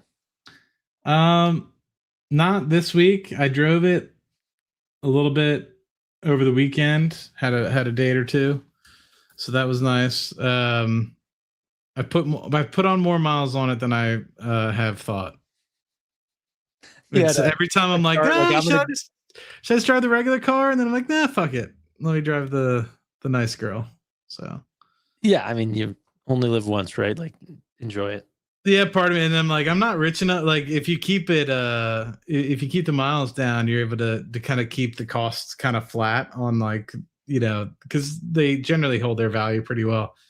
But then at the same time, I'm like, if I lose a little bit of money, it's not that big of a deal. I'm having fun. So. Rocket Lab just needs to return a little bit, and yeah, I think that's probably my itch. I'm like, I'm down a couple M's because Rocket Lab is in the shitter. But if Rocket Lab decides to give itself a little strength, then I'd be like, shit, I'll trade it in. Let me get a Lambo finally. What model did you get? 911 Turbo S. Yeah. It's a 2014, so it's an older girl, but still super fast. And luckily, I have to get the traction control button fixed. So traction control is permanently on. Otherwise, I probably would have ended up in a pole at this point. So now that I know a little bit more about how to control the vehicle, hopefully when I get the traction control off button fixed, I will know how to control her a little bit better. Yeah. Outside of just today's earnings, because we have so many earnings coming up next. So we have obviously that's today. We've got Intel tomorrow, but then next week we really jump into the heat of everything. We've got Bloom Energy and Visa and Microsoft, Meta, Hood, ARM, Qualcomm, Apple, Amazon, Coinbase. Like, we get the whole mix of tech stocks and, many of the very fun names that we want to cover. SoFi's in there as well. Are you doing any short-term investing to, like, sort of play earnings, or are you really just invested in the names that you like long-term? Just the ones I like long-term, really. Trying to think if I have any short-term plays. I think I bought some spreads on, like, Rocket Lab, hoping that it kind of saw a quick bottom, but I'm down 50% on those just because I bought them a little early. So hopefully if we continue to see some strength, that'll kind of help. But in terms of everything else, I mean, I have Microsoft, I have Amazon, I have Broadcom. Is Broadcom next week as well? I think they report a little later normally. I think they report later. Okay, yeah. So a lot of this be Amazon much later. Yeah, it might just be an Amazon and Microsoft day for me then. But I'm cautiously optimistic. Every time I get a paycheck, I don't. For anybody that has never followed my kind of logic, it's like I find a handful, maybe slightly more, of companies that I like, and I just throw money at them every time I get paid. Yeah. So and that's money's getting paid a lot. So some may say he's got to continuously buy. It's like a daily thing. Yeah. No, I mean, every time I see the market go down, I'm like, well, let's do it. Some say Matt has 30 streams of revenue. If the average millionaire has 7, how rich is Matthew Money? Did I tell you I got approved earlier this week to buy into a franchise? No. Okay. One of these days, when we close, I'll have to let you know. But I don't know how much I could talk about it before we close. Chick-fil-A. I wish it was Chick-fil-A. No, it's a little bit more of a.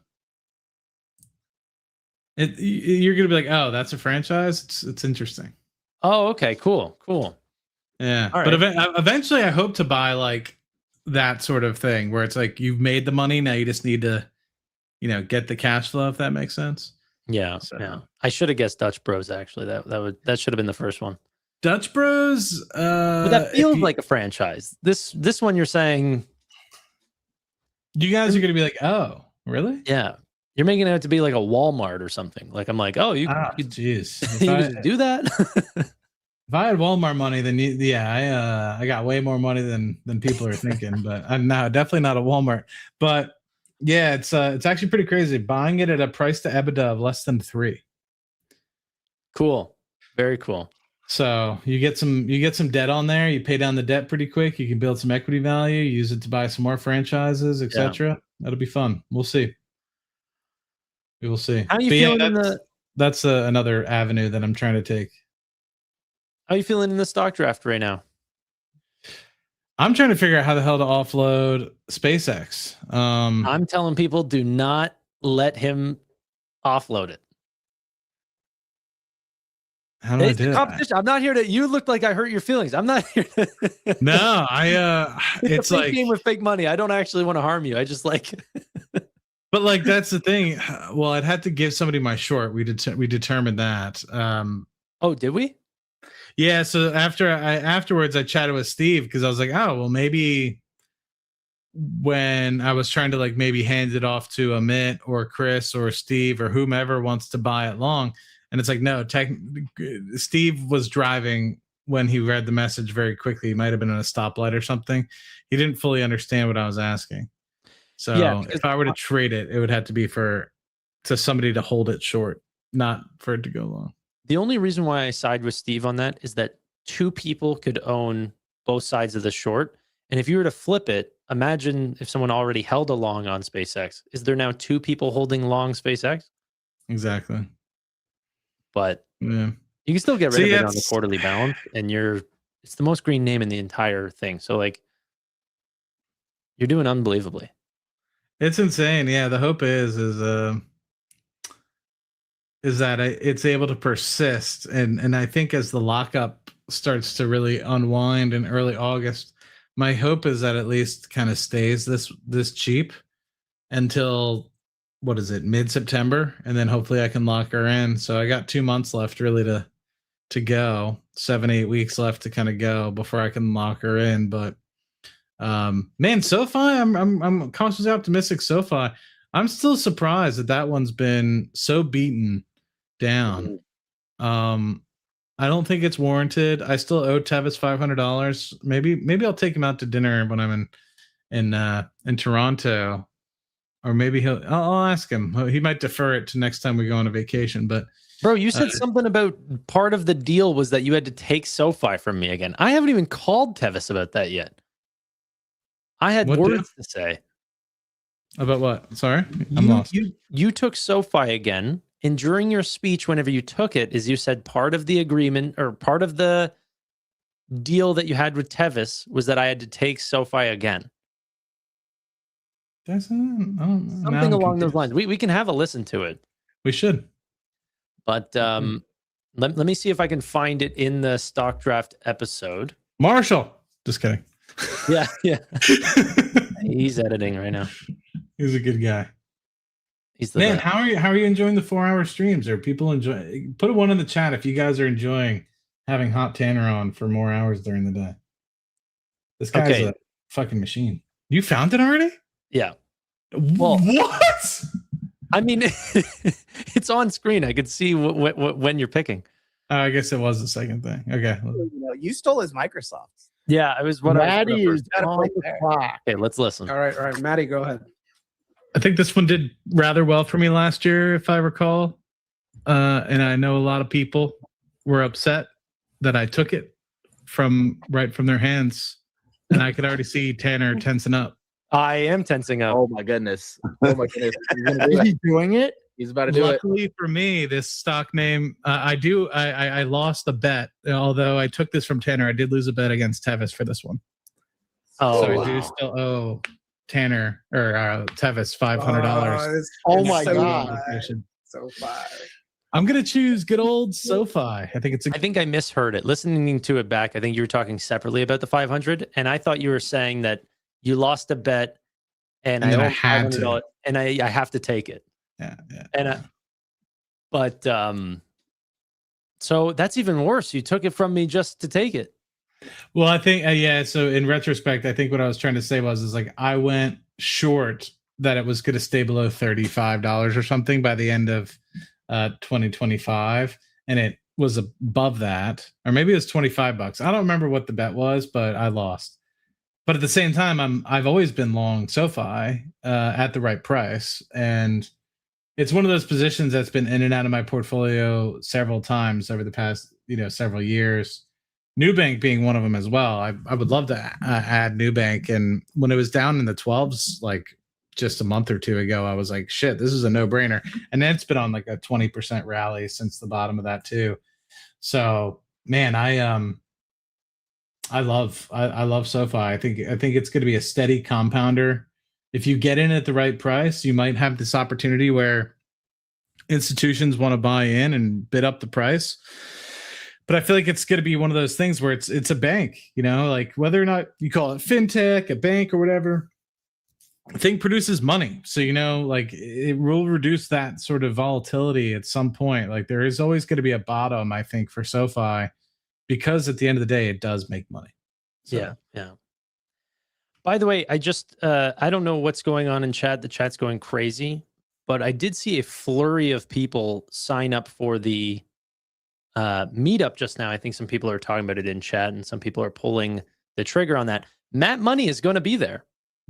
So if you guys want to see me and Matt and Tevis and Steve and all the rest, you know, make sure you come out to Toronto. But what's it called? Me and Matt Money take the best photos together. So if you guys want to be part of that, it'll be interesting to compare because I've dropped a little bit of weight since then. So, dude, you've been killing it, honestly. I'm all trying, the man. sauna updates. Yeah, I'm trying. I think since I've been going back to the gym, you know, 2 months now, I've only missed 2 days. So wow. Yeah. Wow. But it's separate from rest days as well. No, I mean, I every day except for gosh. 2 days. Yeah. So 2 months straight, pretty much. Just it's like 20. If I'm not feeling it that day, I'm like, I just got to get at least 20 minutes in. Yeah. And a 5-minute walk, cool down, and then. But no, most of the time I'm doing 30 minutes inclined walk. I'm trying to now. I'm up to 10% on the incline walk, and so I think I'll try to get it to like 10 and a half, 11, and then slowly ramp up the speed on the walking. So yeah. Dude, it's I'm trying to be fit like you, man. The even the 20-minute sessions are so important. Like I think of those as like almost like maintenance. Like I'm not looking to, you know, grow any muscle here, but it's just I'm maintaining what I have. Just, you know, keep my muscles guessing. That's so important, man, because getting there is the hardest part. When you're there, you might as well, you're not going to sit on your phone, so you might as well friggin' do something. Yeah. I will say the biggest thing, and people said this during the pandemic too, with like finance junkies and everything like that. They were like, the podcast that these guys put out is really the key thing. So like if you're live, I'll listen. If Steve is live, if Basis Points just comes out, if All In just comes out, that really helps. Well, you're going to be stuck at the gym for 4 hours a day if you go off how long the streams are these days. Sorry, I had to log into WhatsApp while this was going on. That's what that was. Some people are putting out the content. I'm not sure it's good content, but I sure am going to hit the live button. And you know, earlier I was just eating almonds and watching videos with the crew. Yeah, they're all about it. Almonds. There's going to have to be more React content. I got to find ways to chill. But yeah, are you gonna create? Didn't you create a clips channel too? Are people my not? Brother? What a setup artist. I heard a rumor. You did hear a rumor correctly. This video will be posted on that clips channel, so our whole conversation. But yeah, guys, if you guys can follow, the name is up for debate. We're gonna change this. But right now it's more future. I literally couldn't put future investing 2. It was too long. I think future investing is I might have character limited it.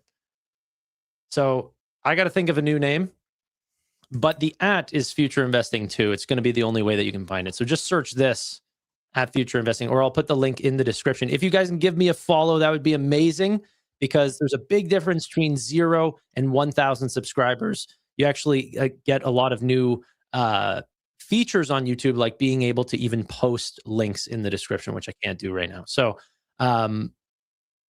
that is, I will put this in for you guys. Oh, we already got some clips with Mr. Patel. Yeah. Hot Tevis, you're going to be there soon. Dude. We've got some podcasts from yesterday that are going up right now that Marshall's working on. My conversations with who was it yesterday? Amir with Palantir. That chat was amazing. And then That is Tanner hanging up behind me on the wall. I actually know who that is. So it's Alex Karp. Yeah, I remember whenever you And got then I that. have Peter Beck is there as well. Oh yeah, the people who have potentially changed that your financial future, your future investing. Yeah, no, 100%. But yeah, I had somebody over there. They're like, why do you have these random men hung up on your wall? I was like, don't worry about that. I got to put something behind me. This is a little dead space right here. I don't know what to do with it, but no, you're looking great. You're looking great.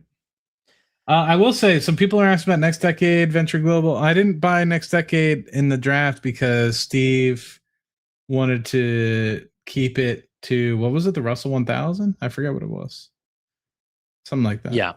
Russell 1000 plus top most actively traded names. I think there's 150 names or something.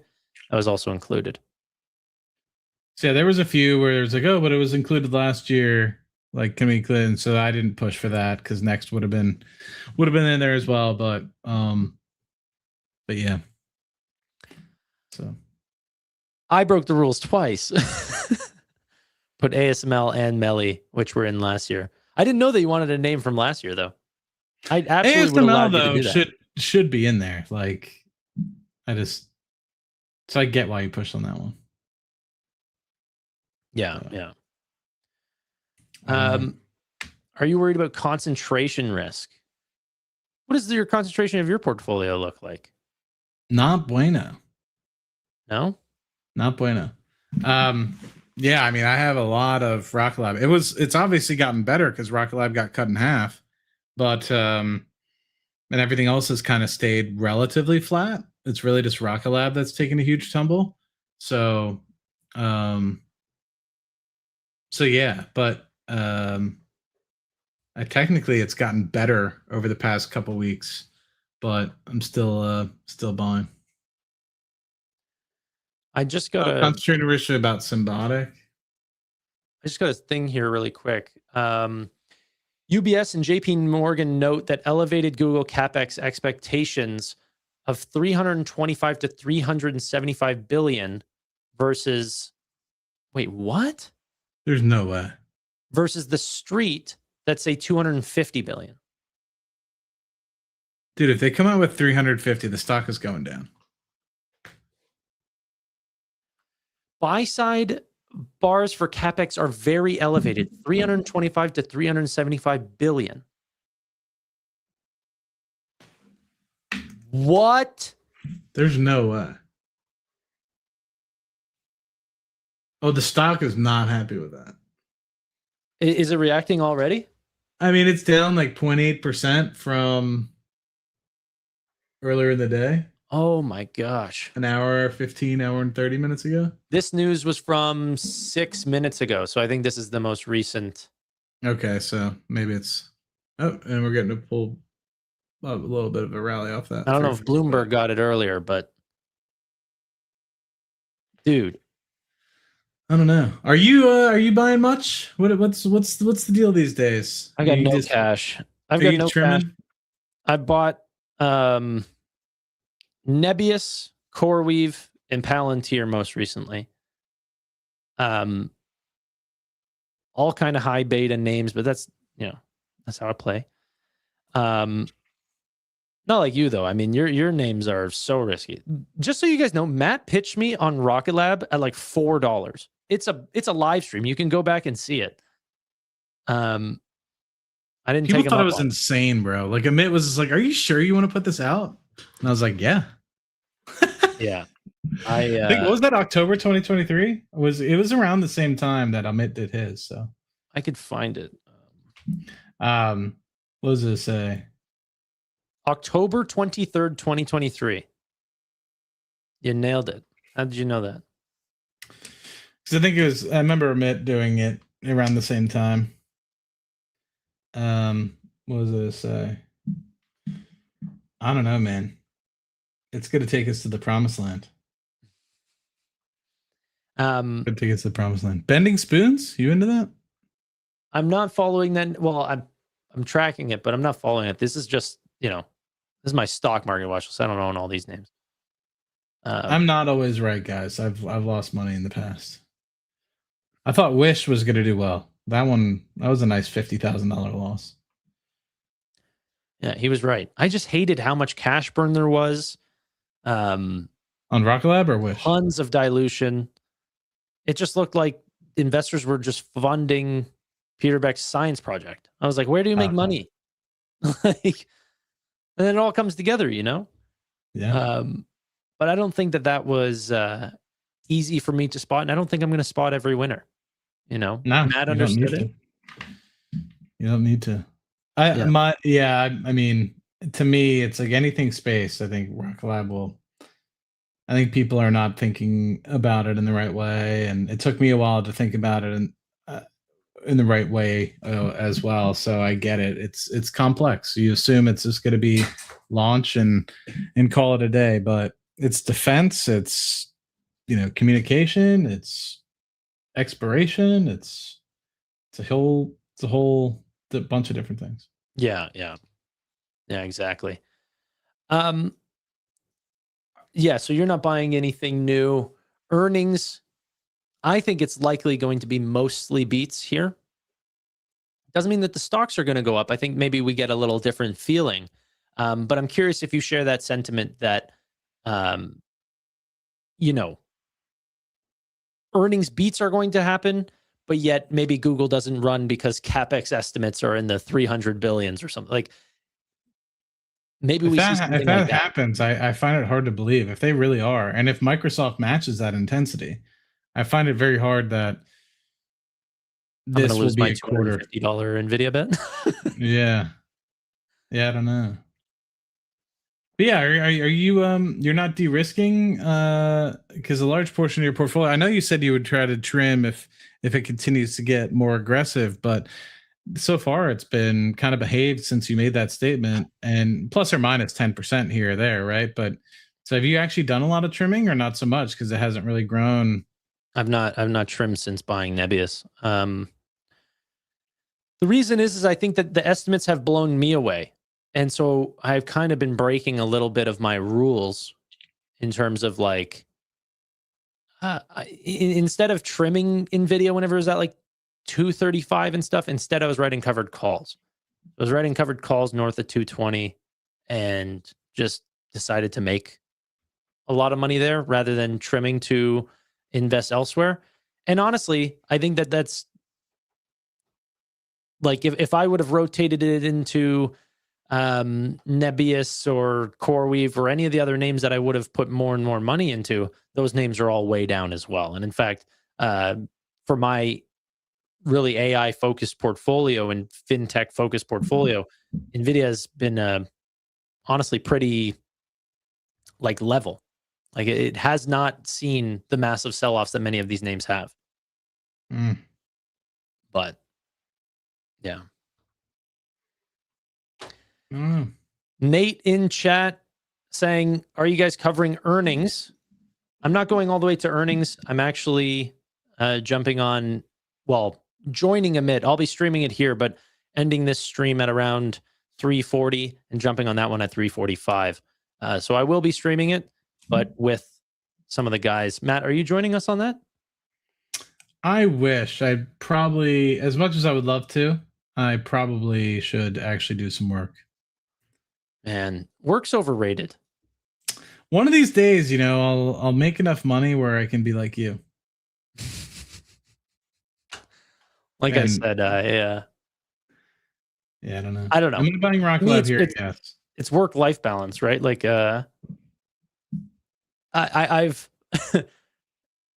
not only has the streams worked out well and everything, but my quality of life has just skyrocketed. Like I literally am doing my dream job. But I guess it also matters on what you care about. Like there's a lot of people who can make that jump, and you probably, obviously there as well, but it's a matter of if you're comfortable letting go of the amazing gains that you're making from your current career. That's true. Yeah. Actually, I heard this one the other day, and I hope they're listening. I thought it was hysterical. And I think that you'll probably relate because you just said it in a different form earlier. So, you know, some of the private investments going on, this franchise like that I'm doing. So like, obviously I'm throwing a lot of money into those sorts of things, but obviously the balance sheet also looks very good for good old Matty Moolah.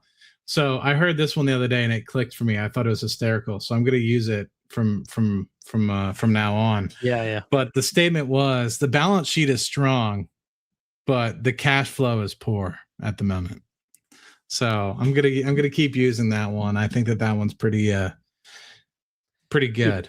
I was actually thinking earlier. I wasn't gonna say anything. You said flying by the seat of my pants, which obviously I've heard of. You know. Yeah. I've never thought about that saying until now. What the heck does that mean? What does it mean? Oh, I get what people think. Like, I understand. Like, you know, just going with it, intuition. Like, you know, but why those words together make that flying by the seat of your pants? I guess the way I look at it is like somebody's pulling you in a certain direction by the seat of your pants, I guess. I don't know. Like, is it a rocket that's pulling you? Is it a horse? I don't know. But something's pulling you. That's all I know. Fair. I don't know. Sometimes you just say these things and I'm like, if we were to say the same thing in Spanish, would they understand? I don't know. Yeah, right. Exactly. Like there's some interesting Spanish ones that if you translate in English, you're like, why would you ever say that? Yeah, there's some wild ones. Even that we just like, if you mess something up, you blank the dog. Like, what is that one? You say that in Spanish or something else, you'd be like, what are these guys doing, dude? Who knows how these things come around? I don't know. If you were to add another position to the portfolio, what would WWTD? What would Tanner do? What would Tanner do? Well, honestly, I was looking a lot at IBKR. This name is wild. This company is doing so well. It's insane how well they've done. It's crazy. And now they're growing members faster than they ever have. They're growing revenue like faster than ever. They're like, you know, sometimes do you think it's people's frustrations? It's $158 billion, Tanner. Yeah. Float market cap of 40 billion. Like, there are such weird abnormalities with this company. The size, the CEO's positioning, his age. But they honestly make an unbelievably good platform that customers, hedge funds, institutions are loving. And I don't know. I think maybe I'm just getting older. Just looking for companies that just like have shown no signs of losing market share. I feel like SoFi is in there, no? Or It you think is it's too competitive? It's you know, already in my portfolio. But Yeah, like I put Visa in my stock draft. Like, what? I'm getting old. Yeah, are you I've been battling this, and Chris has battled me on it as well, constructively. And I'm not sure if you've ever had this conversation, but you've done extremely well in NVIDIA. Have you ever thought about trimming and putting it into some sort of like income fund or like a GPIX or anything like that? Or you got the income coming in from your media business and you're like, that's enough to kind of live off of, and I'll keep playing the long game until it no longer suits me? Yeah, I don't think I'm anywhere near, you know, wanting to play the income game. I want to 50x my portfolio before that happens or something crazy. Yes. Not for the, you know, because I need a portfolio that size. It's just really good goddamn business, Tanner. Yeah, I just like betting on the future, and I think it's an exciting time. I look at this as the roaring 20s. If I saw a bad future, something terrible is I would go to more income or something like this. I see an opportunity. I'm so optimistic, and I'm like, I got to put my chips. I got to play. Do you have an island on your vision board? Like, what do you? I've got nothing to do with that money at all. I just, I don't know. Just good business. Oh yeah, you can live on what I have today for a good amount of time. I'm not needing a 50x. I just see myself nowhere. I'm 28. I don't need income right now. That's insane. I've got enough to live off. My fiance and I are happy. Marshall's getting paid. We're happy. I want to keep doing this. I'm honestly, and I'm not saying this to brag, I'm just in a very comfortable position. I feel very happy. That's great. And so I don't want to change the way that I'm investing. I love betting on the future. Is $1 billion on the table for you, Tanner? No. Yeah, I don't think it is for me either. No. But I didn't think 10 million would ever be on the table for me. I mean, 9 figures is definitely on the dream board. Yeah. So that's the next like hurdle. If it's like, with Rocket Lab moving the way it did, it was getting closer and closer. But that's where I'm at now. I'm like, damn, like I didn't really think that 10 million was on the table for me. And then after that, I'm like, is 9 on the table? At once in 2020, I remember writing down. You're young. Like optimistic, yeah. So I don't know. But it becomes less on the table if you go to. It goes less on the table if you go to income. Yeah. Like that's the crazy thing that I find with some of these hedge fund people. Like, well, I mean, you could name off a list, but they never change their investing strategy. They've got billions and billions of dollars, and they're chasing the next big thing. And I've just always envied that. Like, I love that so much. For the love of the game. Yeah. But I'm not saying that I want to rotate into IBKR because I'm at that stage. I just think like, I just realized that it doesn't need to be a $5 billion company to make money. It can be a huge name in a very fast growing total addressable market. And they're taking market share like crazy. And I don't see a reason why they would have to slow down. You know? You say Robinhood's the fear? It hasn't done a damn thing to their customer growth. Like, I don't know. I wouldn't have been excited about Visa during the stablecoin boom, but now we're seeing they're some of the fastest adopters. They can adjust to whatever the market is throwing their way, and there's not key man risk in those businesses. That is some of the thing that I have seen kill companies though, and that's one of the things with like Palantir, Rocket Lab that scare me a little bit. Like Google's out of that because, and Amazon I think has transitioned well actually from being, but Bezos is also the chairman still. So I don't know, but for a while I think everyone thought Google might have been down and out, and Sundar Pichai has been able to kind of persevere through, and kind of bring them along to the 2020 and now almost to the 2030 plus sort of alphabet. That's my fear with Rocket Lab. That's my fear with Palantir. Like, is there key man risk? And of course, every company thinks that there is, but look at Apple post Jobs. Like that obviously did extremely well. Granted, they'd probably potentially be even better, maybe a $10 trillion company if Jobs was still around, his visionary and his need for continued to build great products. But yeah, I'm kind of curious. I think that's one of the key risks in my portfolio. If you look at it, a large chunk is, with founders. We can wrap soon, by the way. I didn't mean to, No, you're good. I didn't mean to yawn. No, I know. I'm a sleepy baby. All good. I am going to wrap anyway because I'm got another show here at 3:45. You're the man. But I appreciate you having me on, man. I hope to, if you persist through and you're able to keep these 4-hour streams going, I'd love to jump on as more as possible. Yeah. You're welcome anytime. Seriously. And we text, so just let me know if there's something that you think would also stick out that you have a strong opinion or you disagree with me. Those are my favorite streams. Let me know whenever you really want to come on and tear me Battle apart. Royale. I need to haven't learn heard from someone anything like you. We were talking about oil earlier. I didn't know what I was talking about.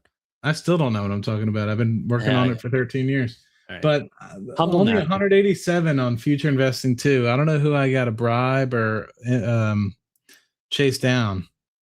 But if you guys aren't following future investing too, I mean, I don't know what to tell you.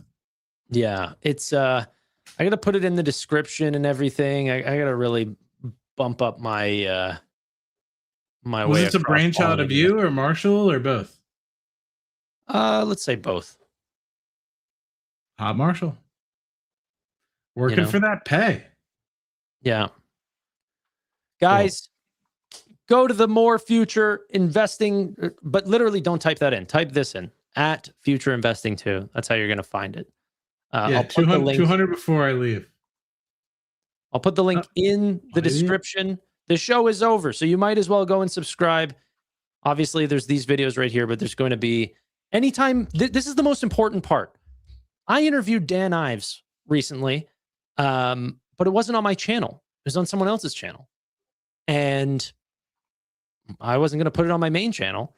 So anytime that I'm on someone else's channel, doing interviews, rants, whatever, all that information comes to this one. Any of the highly edited videos are going to be posted on my main channel. There we go. We're at 217, 219. When I'm on Matt's channel, that's for this account. If I'm on Amit's or what, like wherever I am, that'll be for this channel. 222. 226. It's accelerating. Oh my gosh. There we go. Let's bump those numbers up. Rookie numbers. We got to get to 1,000. And then is it still like a however many watch hours? What is it these days? 4,000 watch. Yeah, but that happens immediately. Just because you're you. Not because I'm me, but because, you know, podcasts, it's like it happens so fast. You're posting hour and 40-minute long videos. It happens pretty quick. But you're a champion. Well, thank you for having me on, man. And Marshall, keep it up. I know you guys are the dynamic duo.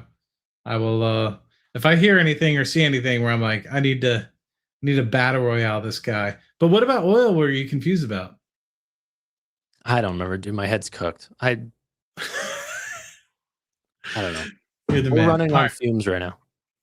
Dude, you're killing it. Get a power nap in before you get on a power nap. Yeah, I'm gonna go grab a Cliff Bar and see if I climb a mountain after that. You're the man. Thank you, brother. I'll put Matt's links in the description. I know you guys just subscribed to my channel, but that's not enough. We're gonna do it one more time on Matt's channel. Much appreciated. But I'll let you close it out, my man. Perfect. I'll see you later. Brother. Cheers. Okay. Also give Matt some love. This dude's been killing it. Here is his link in the description or in the comments as well. Matt's doing well. Yeah, we got to change the name. More Future is Dookie. That's absolutely terrible. But we can change that anytime. All right. Ladies and gentlemen, we are going to be live in 7 minutes. I'm going to cry. But it's Google earnings, and I'm actually pretty excited. I just wish I could literally listen to the call outside. If I could just bring you guys with me so that I can go see the sun, I'd feel so rejuvenated. But the time for complaining is not now, because Google could end up posting higher than expected CapEx, or NVIDIA could run higher, and the money will be able to pay for a lot of tissues on the crying and complaining that I'm sitting too long. So we're here for the money. Thank you all so much for watching. Really do appreciate your time. Appreciate your support. And for anyone that was here from the beginning of the stream to the end and is wanting to listen at 3:45 as well, you're the greatest of all time. You're the absolute GOAT. Thank you so much for watching. Bye for now.